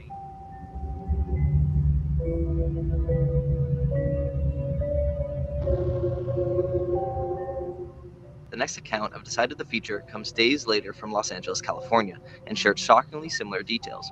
The wife of a bus driver was quoted as saying that her husband spotted objects moving through the sky at incredible speeds in an L formation, before eventually flashing out of sight.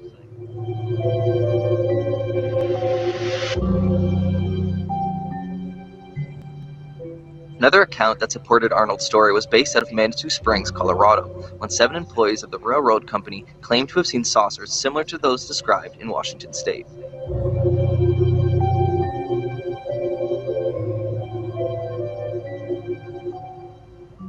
Lastly, we'll briefly examine the account deemed the primary corroborative sighting, originating from a United Airlines crew. While on a flight en route to Seattle, Captain Emil J. Smith and First Officer Ralph Stevens recalled seeing 9 disc-shaped objects that they followed behind but were unable to keep pace. They also recalled the crafts flying in a loose formation, with a single object higher than the rest and off to the right. The descriptions of the shape, flight formation, and behavior align closely with the previous stories, and curiously enough, happened 10 days after the Arnold sighting. Their aviation experience would lend the story massive credibility. After everything was said and done, there was 853 flying disc sightings collected in 1947 across 140 North American newspapers. Writer Ted Blocher collected these stories and reasoned that roughly 250 of them presented a genuine mystery. This included reports by pilots, scientists, multiple eyewitnesses, and those including photo evidence. So yeah. So that corroborates, you get a lot of witnesses corroborating things. You get people who are viewing the event from the opposite side of the mountains. You've got this expanding into Los Angeles. So you've definitely got the first, flying saucer flap of history kind of going on here. And, culminating in the United Airlines Flight 105 aspect of things. So, Tony, you were all over that video there a little bit, my friend. What were you seeing in there that stood out to you, man? No, just like I love the way I watched that. If you guys are loving what we're talking about here and you want to kind of see the whole picture painted there, that 15-minute thing you sent me is excellent and really, really well done. It'll just give you a little bit more, but just to see the visual of where we're working with, right? Like, if you want to, you can go ahead and deep dive the area now because you know exactly what's going on, but you see in which this story unfolds with these people in chronological order, and it just becomes more and more believable as it moves on. Good, Ray. I am a big believer in credibility when multiple people say the same things that don't know each other, have no reason to know each other, and have no way to contact each other. If Dave is in Bakersfield, California, I'm in Houston, Texas, and PC Tunney is in Oshkosh, and we all saw the same shit, and none of us talked. Why gotta be in Oshkosh? Because fuck that place.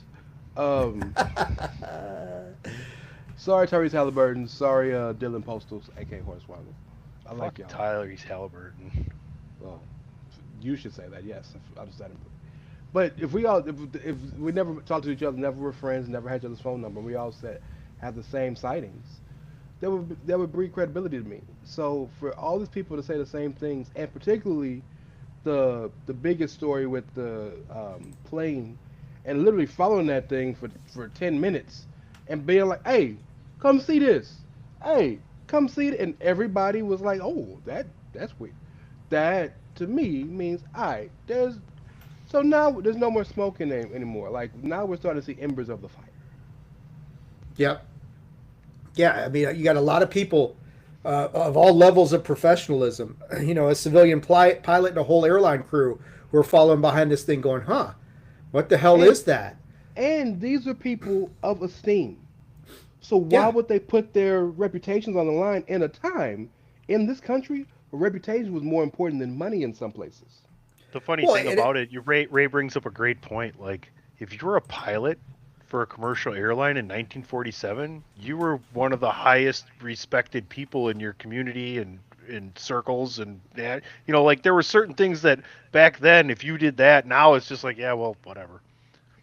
Well, why? I mean, and to your guys' point, in 1947, why would you make up a story like that? What were you going to gain from this? You know, I mean, it's like there's no nothing. History of Right, now there were people that did. I don't know if you're going to get to it or not, but there were. Yeah, you are. Never mind.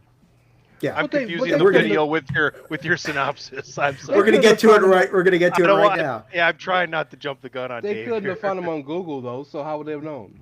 Well, that's, yeah. I mean, really, all you've got is like Orson Welles' War of the Worlds, that radio show, and a few weird things like that. But And flying saucers are not. Every year. Which historically is overblown to the effect that the Orson Welles thing had. It was It mainly is local.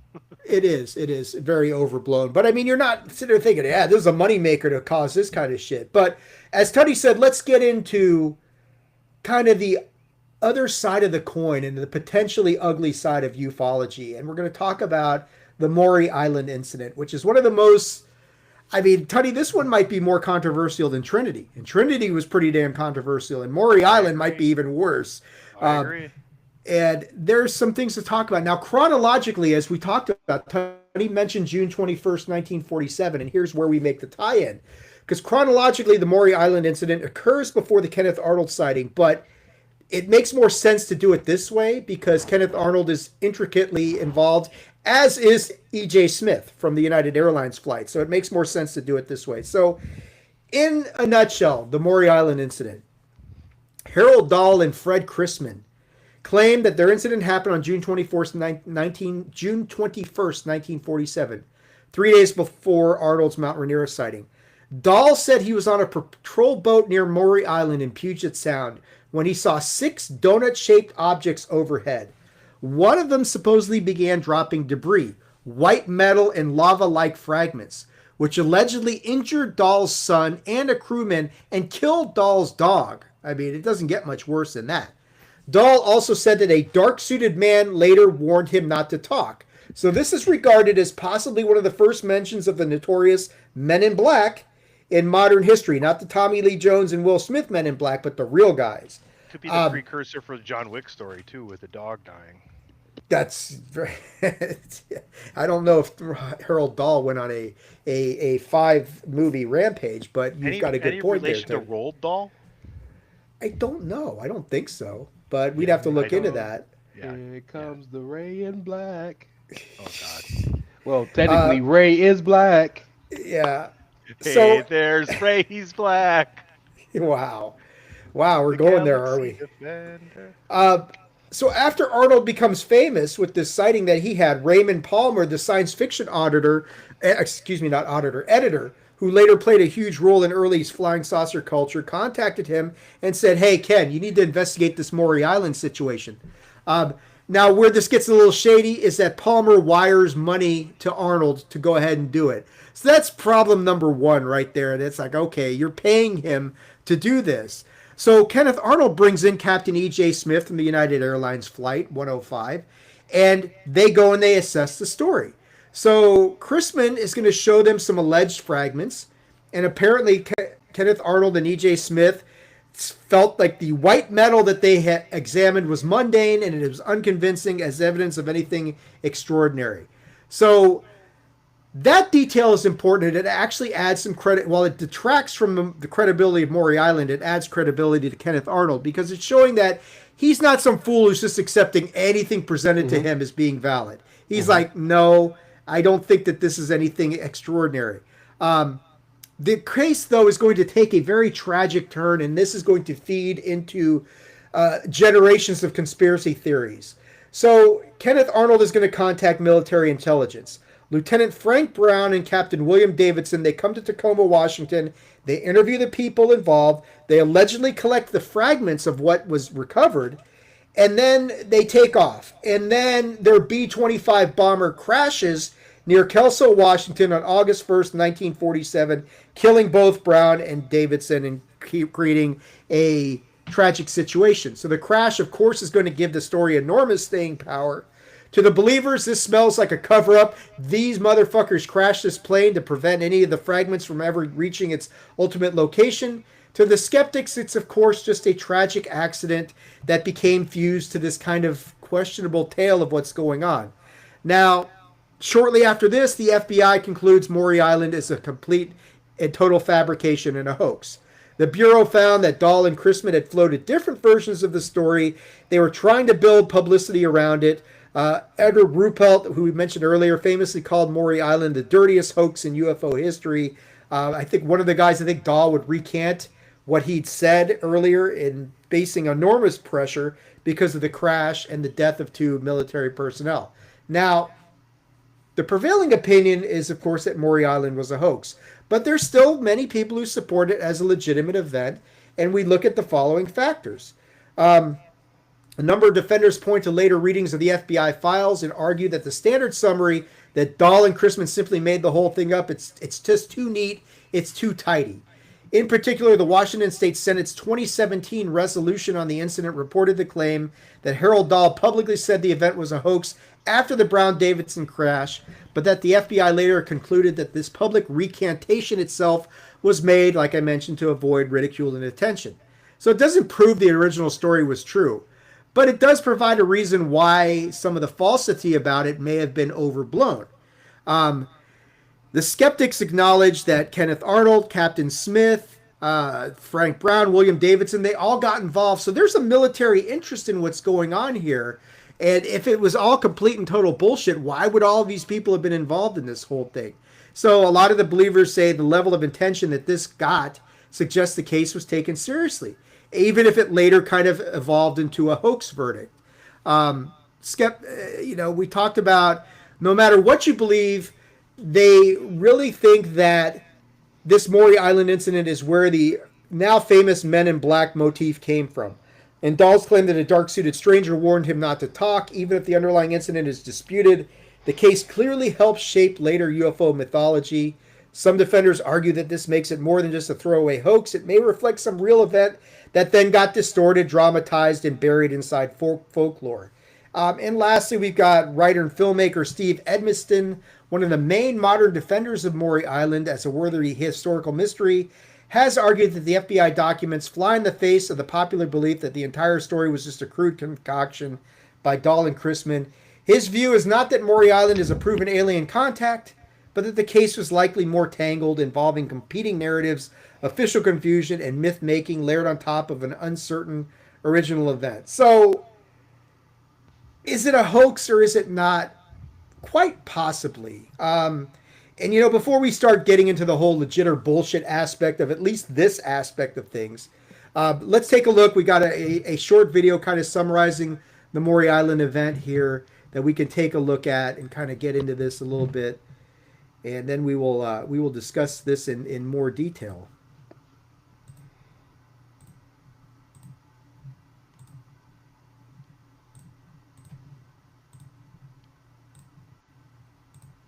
The story begins on June 21st, 1947, when Harold Dahl, a local harbor patrolman, set sail with his son on a routine trip to collect logs off the coast of Maury Island.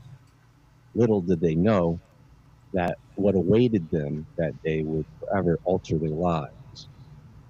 As they navigated the tranquil waters, they witnessed a squadron of unidentified flying objects, described as donut-shaped metallic discs, hovering in the sky above them. Suddenly, one of the objects malfunctioned, raining down a shower of metallic debris and molten slag onto their boat, injuring Dahl's son and killing their dog. News of the incident quickly spread, capturing the attention of none other than legendary pilot and UFO investigator Kenneth Arnold, who had recently made headlines with his own sighting of flying saucers. Arnold met with Dahl and listened intently as he told him of the encounter. But the mystery deepened when Dahl received a visit from a man in a dark suit, warning him to keep silent about what he had witnessed, threatening dire consequences if he did not comply. which to me sounds like the MO of the Men in Black. But normally, they come in twos. Now, as the rumors and skepticism grew, the Maury Island incident attracted the attention of government agencies, including the FBI and Army intelligence. The case took an unexpected turn when two Air Force officers, Captain William Davidson and Lieutenant Frank Brown, arrived to investigate. However, tragedy struck once again when their plane mysteriously crashed, a B-52 bomber, by the way, killing both officers and raising suspicions of foul play. So one thing to note is that that was not a B-52 bomber. That is a B-25 bomber, so they got that part wrong. But it really doesn't matter a whole lot in the whole grand scheme of things. So not the Love Shack. No, it was not the Love Shack. It was something Sorry, different. You said B-52s. So looking at Maury Island and just kind of the whole, I mean, I think the biggest thing I take from this is the Men in Black angle of this whole thing, and whether there's legitimacy to that, and whether this was the first time we really got this whole kind of mention of the Men in Black and that sort of thing. I mean, did they actually show up on site and say and threaten these guys and talk about it? Say, if you talk about this, dire consequences are going to befall you. There's lots of problems with the Maury Island case. Whether there was something that initially happened, it just got subsumed by a lot of nonsense and bullshit. And as far, I think on the legit or bullshit scale, I mean, we're not talking about Kenneth Arnold, but we're talking about Maury Island. I would have to lean on the bullshit side of this, Tony. I think you probably would agree with me on that. There's lots of problems here, but at the same time, it's like something happened out there, or at least somebody thought something happened out there. I mean, a dog died, for fuck's sake. That's tragic any way you look at it. But what are your thoughts on Maury Island, Tony? You read all this stuff and you watched the video, and I mean, is it complete fabrication, or is it just like, is it like one of those tall fishing tails, right? Somebody catches a little fish, and by the time you get to the end of it, it's exactly. What do you think, man? This fish you caught, filleted, and ate continued to grow for years and years after its death and consumption. I think the biggest telltale thing was you talk about the time and how this is not like a prevalent thing, so you're not out there trying to capitalize on it. And the fact that Dahl and Chrisman at the very earliest came forward with this 2 days after the Kenneth Arnold happening, from my research. Like, right. This is post June 26th that they're coming forward to anybody about anything. They've cooked up a story to try and market it. And the fact that they couldn't give the same story to the FBI, or at least that's what we're told. And the fact that Kenneth Arnold really wasn't buying it either, for the most part, in my opinion. It right. Just, this is bullshit. Chronologically, it happens before Kenneth Arnold, but like you're saying, nobody comes forward to really talk about it till after the fact. I mean, Kenneth Arnold landed that very after that very instance and told everybody he could about it. Right.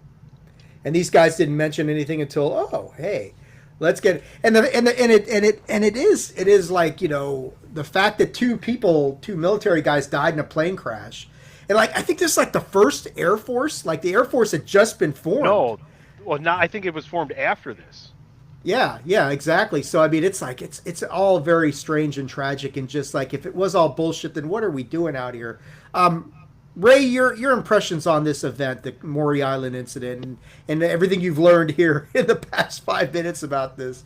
This is the first and last time Ray is ever going to do this. No, I'm just kidding. Well, maybe if that's the case, I hope you're having a good time. I'm having a great time, just chilling with my boys. Although Tony loves to cut into my SmackDown time, but nonetheless, it's worth it for you. Worth it for you, Dave. Thanks, Ray. No, so I'm naturally skeptical of all of this shit, but a lot of it makes more sense. This one doesn't make sense to me because everything you said. But the thing for me is, I'm imagining if that's me and you two on the boat, right? And my daughter's on the boat with us, and one of Dave's dogs is on the boat, or one of the pussies is on the boat. That's Teddy's cats. And something happens that causes Renaya to get knocked out and the animal to die. And I'm like, oh, beep, beep, beep, beep, beep. And then 2 days later, oh, by the way, no, I'm telling everybody, something killed my dog and hurt my kid. Telling everybody. So y'all chill for 2 days on that? Yeah, man, you can get the what? Come on, bro. Yeah. Well, and I think that's the big thing. Like Tony made a great point there that as soon as Kenneth Arnold got off the plane in Yakima, he's like, hey, man, I don't know what the fuck this was, but there's something up there. And these guys are just kind of chilling with this whole 6 donut-shaped objects, dropping slag, killing my dog. And let me think about this for a couple of weeks. Yeah. Yeah, dog. And then if you're really someone worth your weight in whatever you want to weigh yourself in, I would have went and got some of that shit.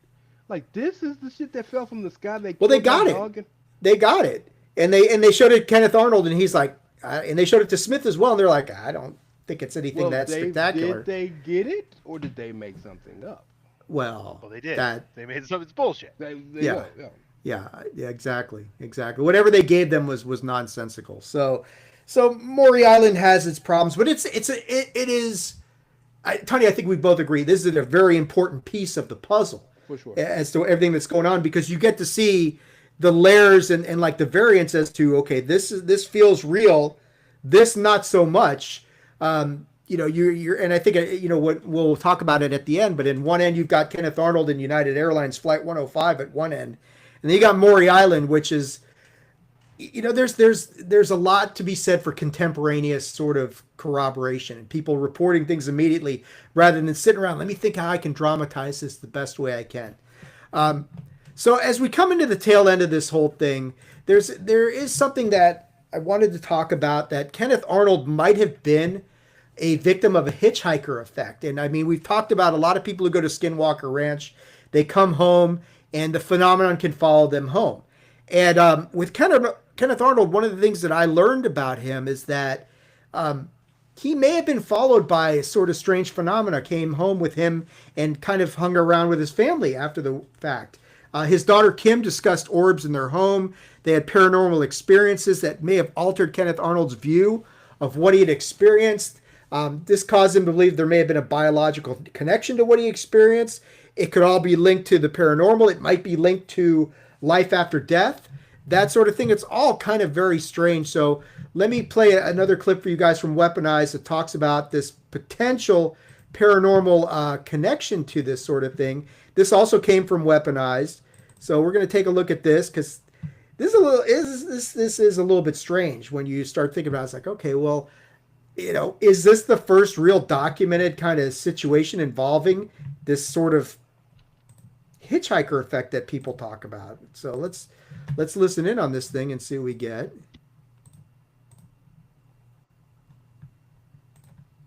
Secondly, Kim Arnold reported that they started having these inexplicable paranormal effects in their home. Kenneth Arnold, after his sighting, I mean, she described an orb that sort of suddenly appeared in their home and went past the 2 daughters, Kim and her sister, and then went down into the kitchen past Kenneth in their home. Also, weird noises and sort of some poltergeist activity. She also described that Kenneth Arnold had changed his mind about what these objects that he had originally seen. And she described things like he thought that they might have some sort of biological content and they might be alive. He also associated with these objects with somehow being associated with humans after they die, the afterlife. So there was a lot of very weird, activity associated with the original nuts and bolts Kenneth Arnold story that nobody heard about for decades, and the whole sort of flying saucer meme took a hold in the press, both in the United States and globally, and suddenly we had all these nuts and bolts phenomena being described as flying saucers, even though Kenneth Arnold never had any intent on reporting flying saucers. But all of the paranormal stuff was completely ignored. And, I've speculated to myself and to others that what would have happened if Kenneth Arnold had come right out and said, these objects may have been biological. They were probably self-luminous. They were emanating these sort of flashes of light, may have been biological, may have been associated with the afterlife, quote unquote. Can you imagine what the legend of UFOs would look like now if that had been promulgated with a lot of force in the media in the late 1940s? A lot to unpack there, right? I mean, if you're going to start talking about this paranormal connection, like we've talked about on the show before, Tony, you know that we talked about how the interconnected nature of this whole thing, and is there more to this UFO phenomenon than meets the eye? Is there a paranormal connection? Is there a consciousness connection? Is it related to life after death? Are they, like you mentioned earlier, we talked about what are they after if they've been here the whole time? What if they're after our souls or something like that, and they're gathering that up? It gets pretty deep in all that sort of thing. We've sold them a long time ago, so it's all good, Well, yeah. We're impervious. We're impervious. I'm like to pain. I'm like Ghost Rider. I have no soul to burn. That sort of thing. So, Hey, stay tuned for the rest of this episode, because as we go off the air, Dave's head is gonna flame the fuck up, just like Ghost Rider.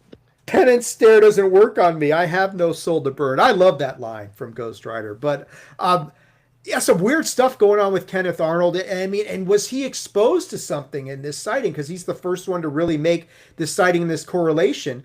I don't know if this stuff followed, E.J. Smith home or Captain Smith or any of that sort of stuff, or Dahl or Chrisman had dealt with any sort of issues like that. But Kenneth Arnold certainly had some weird shit going on at home, and it does make you think, gosh, this whole notion that this stuff is more connected than we can possibly anticipate or appreciate. Maybe. What do you think, Tony? I mean, that's all possibilities. The deeper you get, the more you want to believe that the dots all connect themselves, right? You know what I'm saying? If you pull back far enough, it's really weird, because sometimes you feel like, or I personally feel like, I can't get far enough away from it to truly grasp the entire picture. Like, I'm looking at this painting at the Louvre, and I'm standing so fucking close to it that I only see 15% of it. I don't see the rest of it, right? And I feel like, unfortunately, that's kind of where we are, especially now in society, with all the diluting and distracting factors like social media. I mean, it's really hard to pull back and get a broader perspective. But this stuff is just, it's hard to put into words sometimes. It's hard to grasp and get a hold of it. It just kind of wriggles free every time you think, this must be what it is. Somebody throws something else at you, see, and you kind of want to compartmentalize it and say, well, I want to keep UAPs here, and I want to keep the afterlife here, and I want to keep Bigfoot here, and I don't want the potatoes touching the beans, that sort of thing. But they're going to. But at some point they intersect, and you gotta fucking figure out where the pavement hits the road and things of that nature. Yeah, the data and the experience, and especially just the little bit that we've been doing on this so far, really makes you think that there's a lot more going on here than anybody saying. Hey, Mike's on here, guys. He's showing up here at the tail end of this. Mike's in the house. Ray, say hi to Mike. Mike, this is Ray. Ray, this is Mike. Ray is jumping in here. Yeah, Ray's jumping in here for the first time. And Ray, your thoughts on this interconnected stuff and how it relates to Kenneth Arnold, man? I'm gonna flip it in a different way. Okay. Our bodies. Are you gonna flip it and reverse it?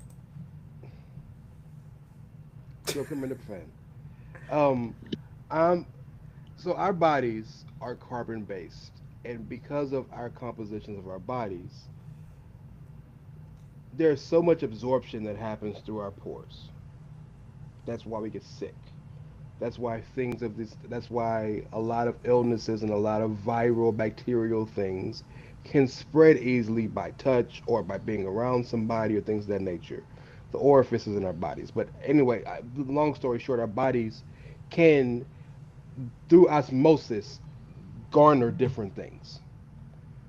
If this really is another an otherworldly being, it makes sense to me from a tangible standpoint that the osmosis of him being within some type of range with it could possibly have affected him and followed him in a way, right? It's and maybe that sounds stupid when I'm saying it, but there had been nobody else before this point, to my knowledge, that had described it in the way that he had described it, and so it's not weird to me to see that oh, by the way, years later I'm still seeing shit. And it'd be one thing if it was just him, but for his family that say the same things, it's kind of that osmosis, right? And so I'm wondering, is that kind of the thing? Because when you say hitchhiker effect to me seems psychological. This was not psychological. If other people are seeing the same things in different places, times, situations, it makes me wonder if there's a physical aspect to the situation, aside from the whole, oops, I got abducted and probed type shit. Just being around it, is there a physical nature to that stays with you? It makes me wonder. Yeah, I appreciate that, Mike. You're allowed to go there because I'm going there on myself all the time anyway. Well, it's not my fault. It's somebody else's fault, but anyway. It's always but no, like it probably is Tony's fault. No, it's that CC Melissa. That exactly, Tony. Thank you. My bestie right there, all the way. I deserve my punishment. Yeah, it's just fascinating that, does this stuff glom onto you at some point, grab a hold of you, and come home with you? But like you're saying, Ray, it's not something that's personal to Kenneth Arnold because everybody else in his household and his family is seeing this sort of stuff. So who knows? But I mean, it is like they were saying on that episode. It's an aspect of the whole Kenneth Arnold thing, like even like kind of like trying to dredge this out of ChatGPT and say, what do you know about this? And like, I'm not finding a whole lot on this, but obviously you watch that clip that we saw. There's more to that. Kim Arnold is talking about weird shit going on in the Kenneth Arnold household and that sort of thing. So let's bring this thing home here because we've been on quite a while here. Kenneth Arnold would become reclusive over the years. He was stunned and flabbergasted at the refusal of so many to be appropriately curious or concerned about what he'd seen and experienced. But you know what? We're going to do this. We're going to do this last clip that we have here because I don't want anybody to take my word for it. Let's let the man himself tell us all about how disgusted he was and just the extremes that he thinks we would have to go to before anybody's going to actually pay attention to any of this sort of stuff. And when you listen to a man like Kenneth Arnold tell you this himself, you start thinking, there might be something here to this thing. So let's look at this last clip here and listen to what Kenneth Arnold had to think about all of this nonsense and get into it. An ordinary man in an ordinary street in America. But this man started the 1947 wave of sightings that swept the world when he claimed to have seen from his mountain rescue plane 9 disc-like objects, roughly 45 miles away, flying at a speed of approximately 1,500 miles per hour near Mount Rainier, Oregon. The date? June 24, 1947. Later, when asked by a reporter to describe how they flew, Arnold said their motion was like saucers skipping over water. In the papers the next day, the world first saw the term flying saucer. On June 24, 1977, 30 years to the day after he first sighted them, Ken Arnold consented to speak to us. He had refused to make any public statements for the last 5 years. It's easy to see that after 30 years, he's still angry at the disbelief. All right, here we've seen something. I've seen something. Hundreds of pilots have seen something in the skies. We have dutifully reported these things. And we have to have 15 million witnesses before anybody's going to look into the problem seriously. Why, this is utterly fantastic. This is more fantastic than flying saucers or people from Venus or anything, as far as I'm concerned. The greatest surprise was when Arnold reported his sighting to the nearest U.S. military airbase. He found on the wall of the commander's office this classified gun sight photograph, which bore a remarkable resemblance to what Arnold claimed he had just seen, and Shaver had discussed 3 years before. So that last part there is something that I did not know until I do putting this episode together. He goes in and complains about this stuff. When he goes to talk about this to a military personnel, there on the wall is some gun camera footage or whatever the hell they had back in 47, showing stuff that looked a lot like what he'd seen. And this is like 3 years earlier. So you kind of think about that, Tony, and I'm like, and then I start side-eyeing Maury Island a little bit more, and I'm like, well, maybe, but of course there's the corroboration issue and the lack of reporting it timely. But it's like, these things might have been flying around for a while before Kenneth Arnold ever saw this sort of thing. And why is this picture on this guy's wall? That sort of thing. So it's very interesting, but it does underlie the whole problem with this sort of thing. It's like, well, yeah, how much cumulative evidence do you need before somebody decides, maybe I should take a look at this. Maybe we should look at this more seriously. And you can argue that even today, it's still not being looked at seriously enough. But Ray, I want to go to you first on this one. You just watched Kenneth Arnold talk about that and kind of how just the disbelief that he's got as far as like, what the fuck, man? Why is nobody taking this seriously? So this is unfair to him and unfair to a lot of people in this world. But the first thought I have, or normal, I think a regular thinking, non-in-the-world person would think is this dude crazy?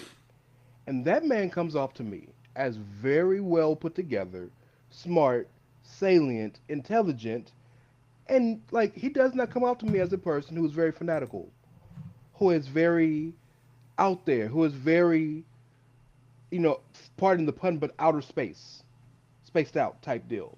He seems like, oh yeah, I'm a normal everyday dude. I go to work. I'm very well versed in my knowledge of things, and I am also appalled at what's going on. And that helps, I think, with the credibility from the eyes of a spectator. Because had you shown me a dude in this video who walked in there with and I'm not trying to make fun of nobody by any stretch of imagination, but looking like Kate McKinnon in the sketches in SNL, right? Right.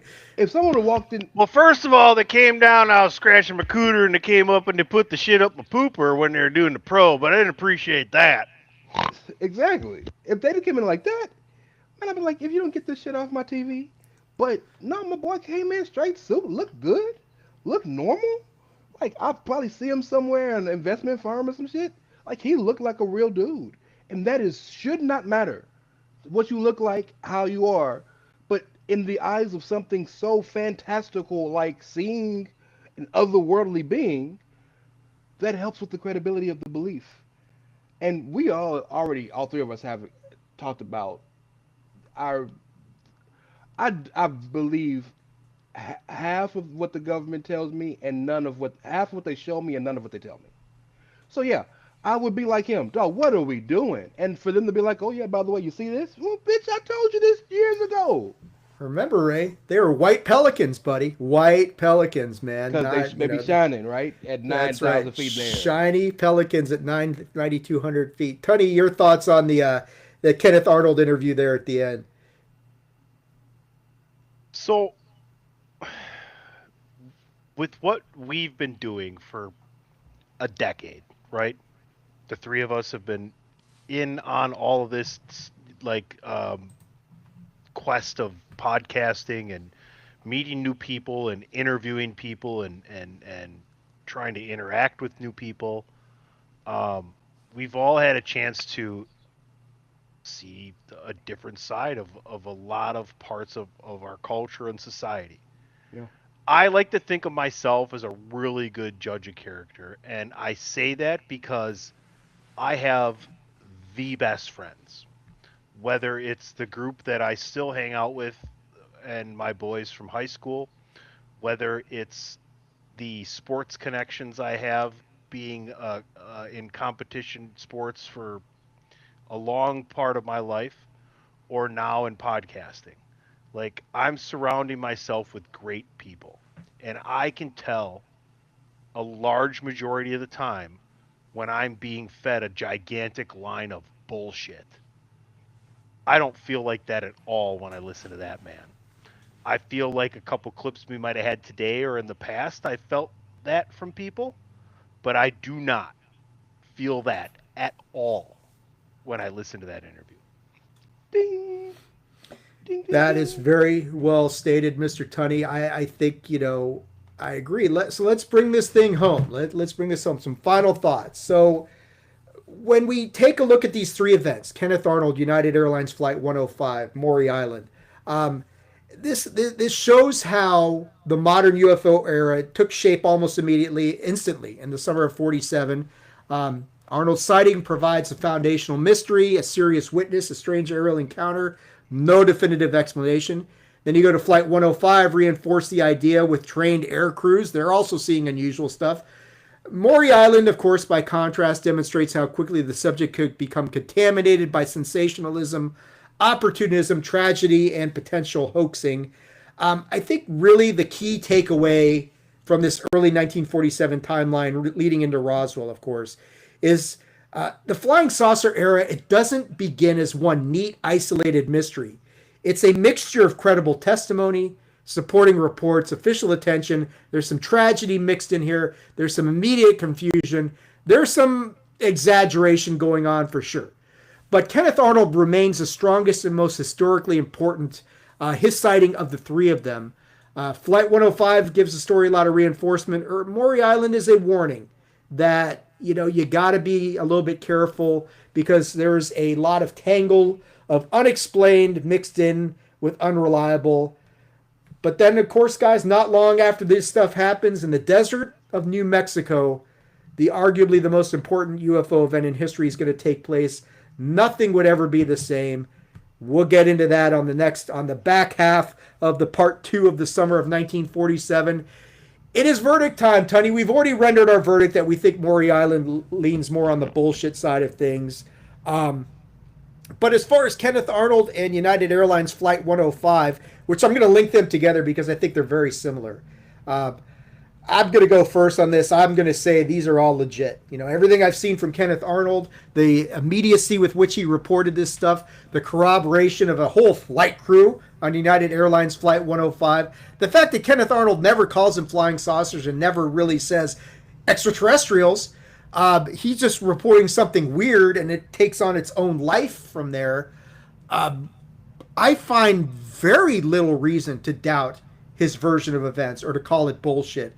It's probably, honestly, it's the initial sighting that started it all, but I would probably say this is the most legit one we've seen so far out of everything that we've covered on unidentified history. Kenneth Arnold, and I would put United Airlines Flight 105 in there as well, because there's absolutely no reason for a whole airline crew in 1947 to lie.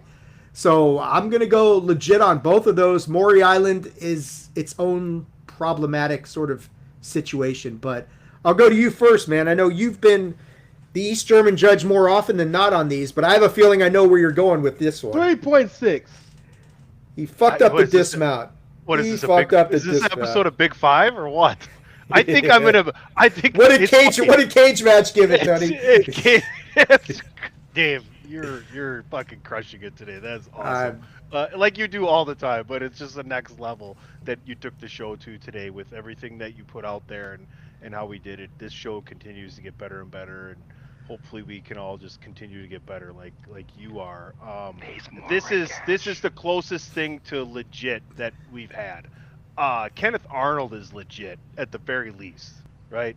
Like you can't deny it. I talked about it before, that intuition you have when people are trying to sell you a load of crap. Hey, I got a bridge, or I got a swamp to sell you. Okay, cool. That's not this. and the fact that it is a different approach than almost every other kind of bullshit it's been, yeah, it's the most legit thing. I echo your sentiments 100%, Dave. Yeah, and that's not to say that we've thought the other stuff was not legit. I mean, there's been some problems and some things we couldn't quite wrap. But there's Trinity levels. There's levels Trinity, of believability. Trinity had issues with it. We all know that. The Ghost Rockets, we were like, okay, there's some legitimacy to here. Sure. Gosta Carlson and all that sort of stuff, and the Battle of L.A., we had a lot of trouble figuring out, well, what is this? You know, what actually happened in Los Angeles in 1942. But Ray, this is your first foray into this. So the Kenneth Arnold and the United Airlines Flight 105 on this. Do you consider this legit, or is it bullshit? We, the people of the jury, find that you said the verdict, right? Yes. I want to use some legal jargon like nolla contrario or some shit bullshit like that. Wait, I object. Sustained. Go ahead, Ray. No. I think this is the best episode I could have jumped on. Yes. You picked the perfect episode. This is the best one we've done so far. The most important one we've done so far. You think he's hooked, Dave? You think he's hooked? I hope so. Because if you thought this was, you better come back for Roswell, man. Because that's gonna be fucking crazy. My God, if you know what I have to deal with in the next couple months, you might not be seeing me on a lot of podcasts. This could be a good outlet, though. For you're on vacation. We know. I do it. Well, you call it vacation. I call it a new job. If you know what I mean. I got you.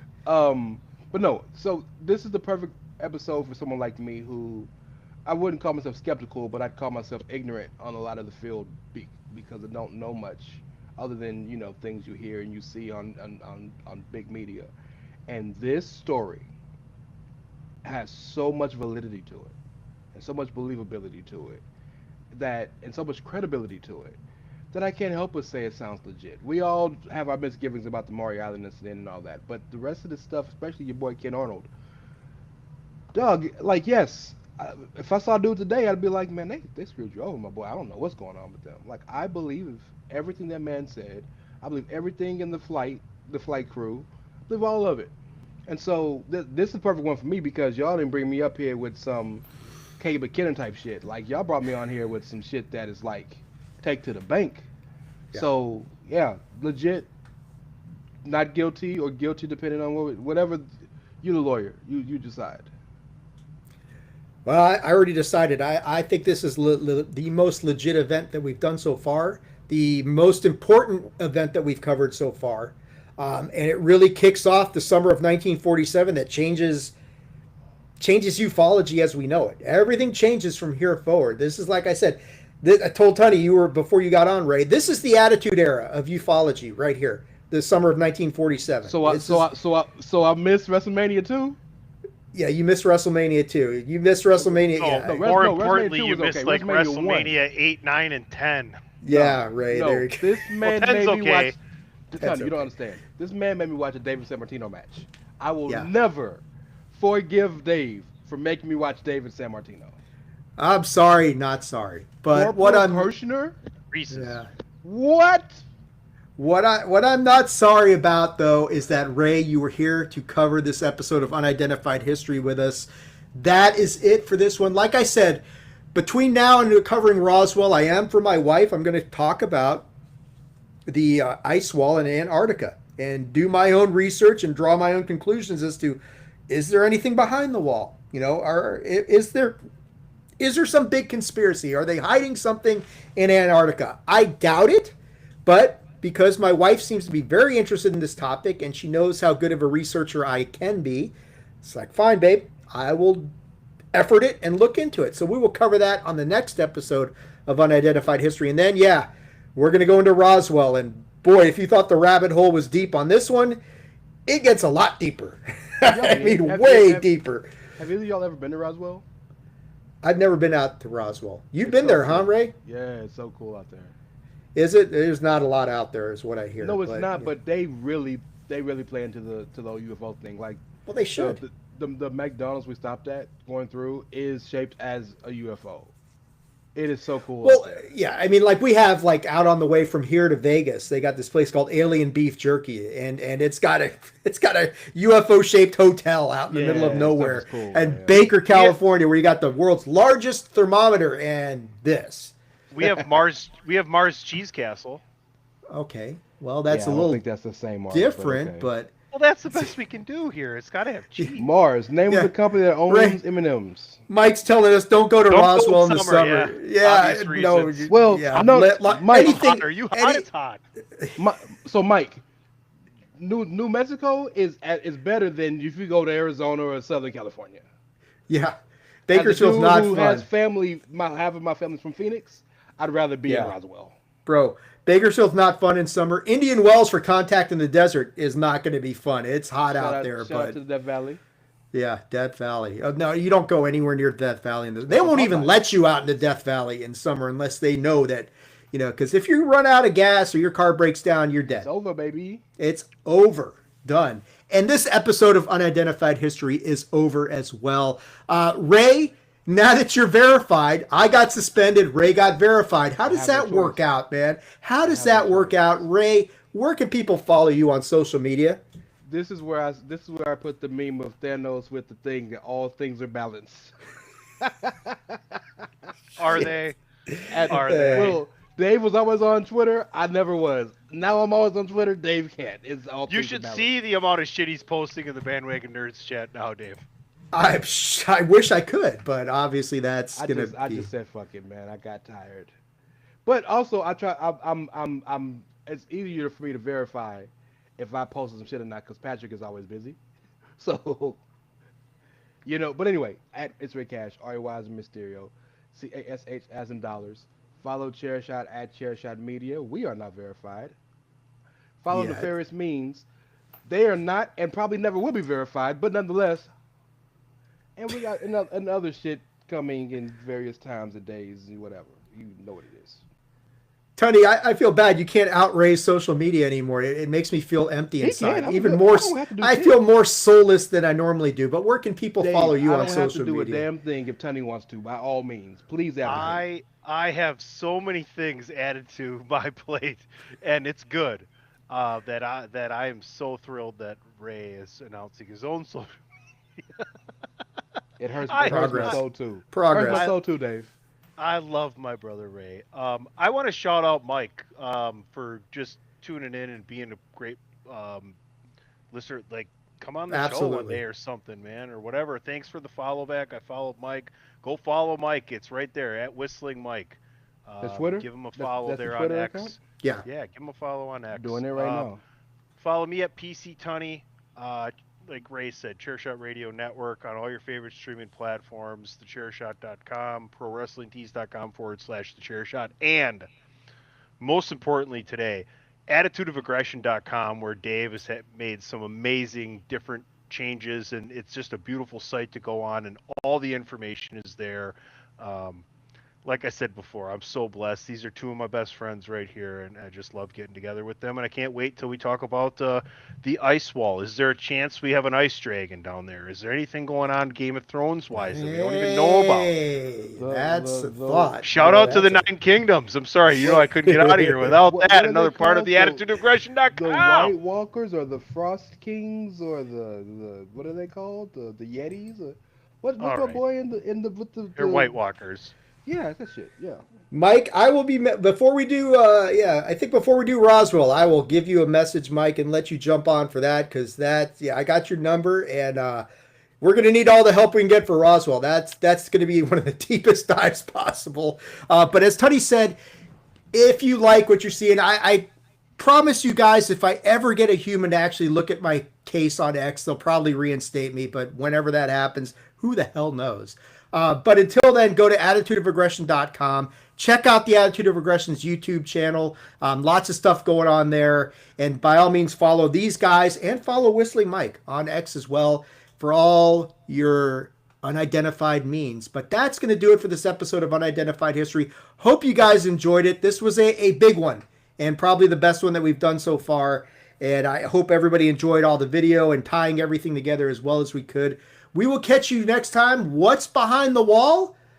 I guess we're going to find out. And then it's off to Roswell. Probably That's going to do it. I don't know. We'll catch you guys soon. Take care, everybody. With furniture.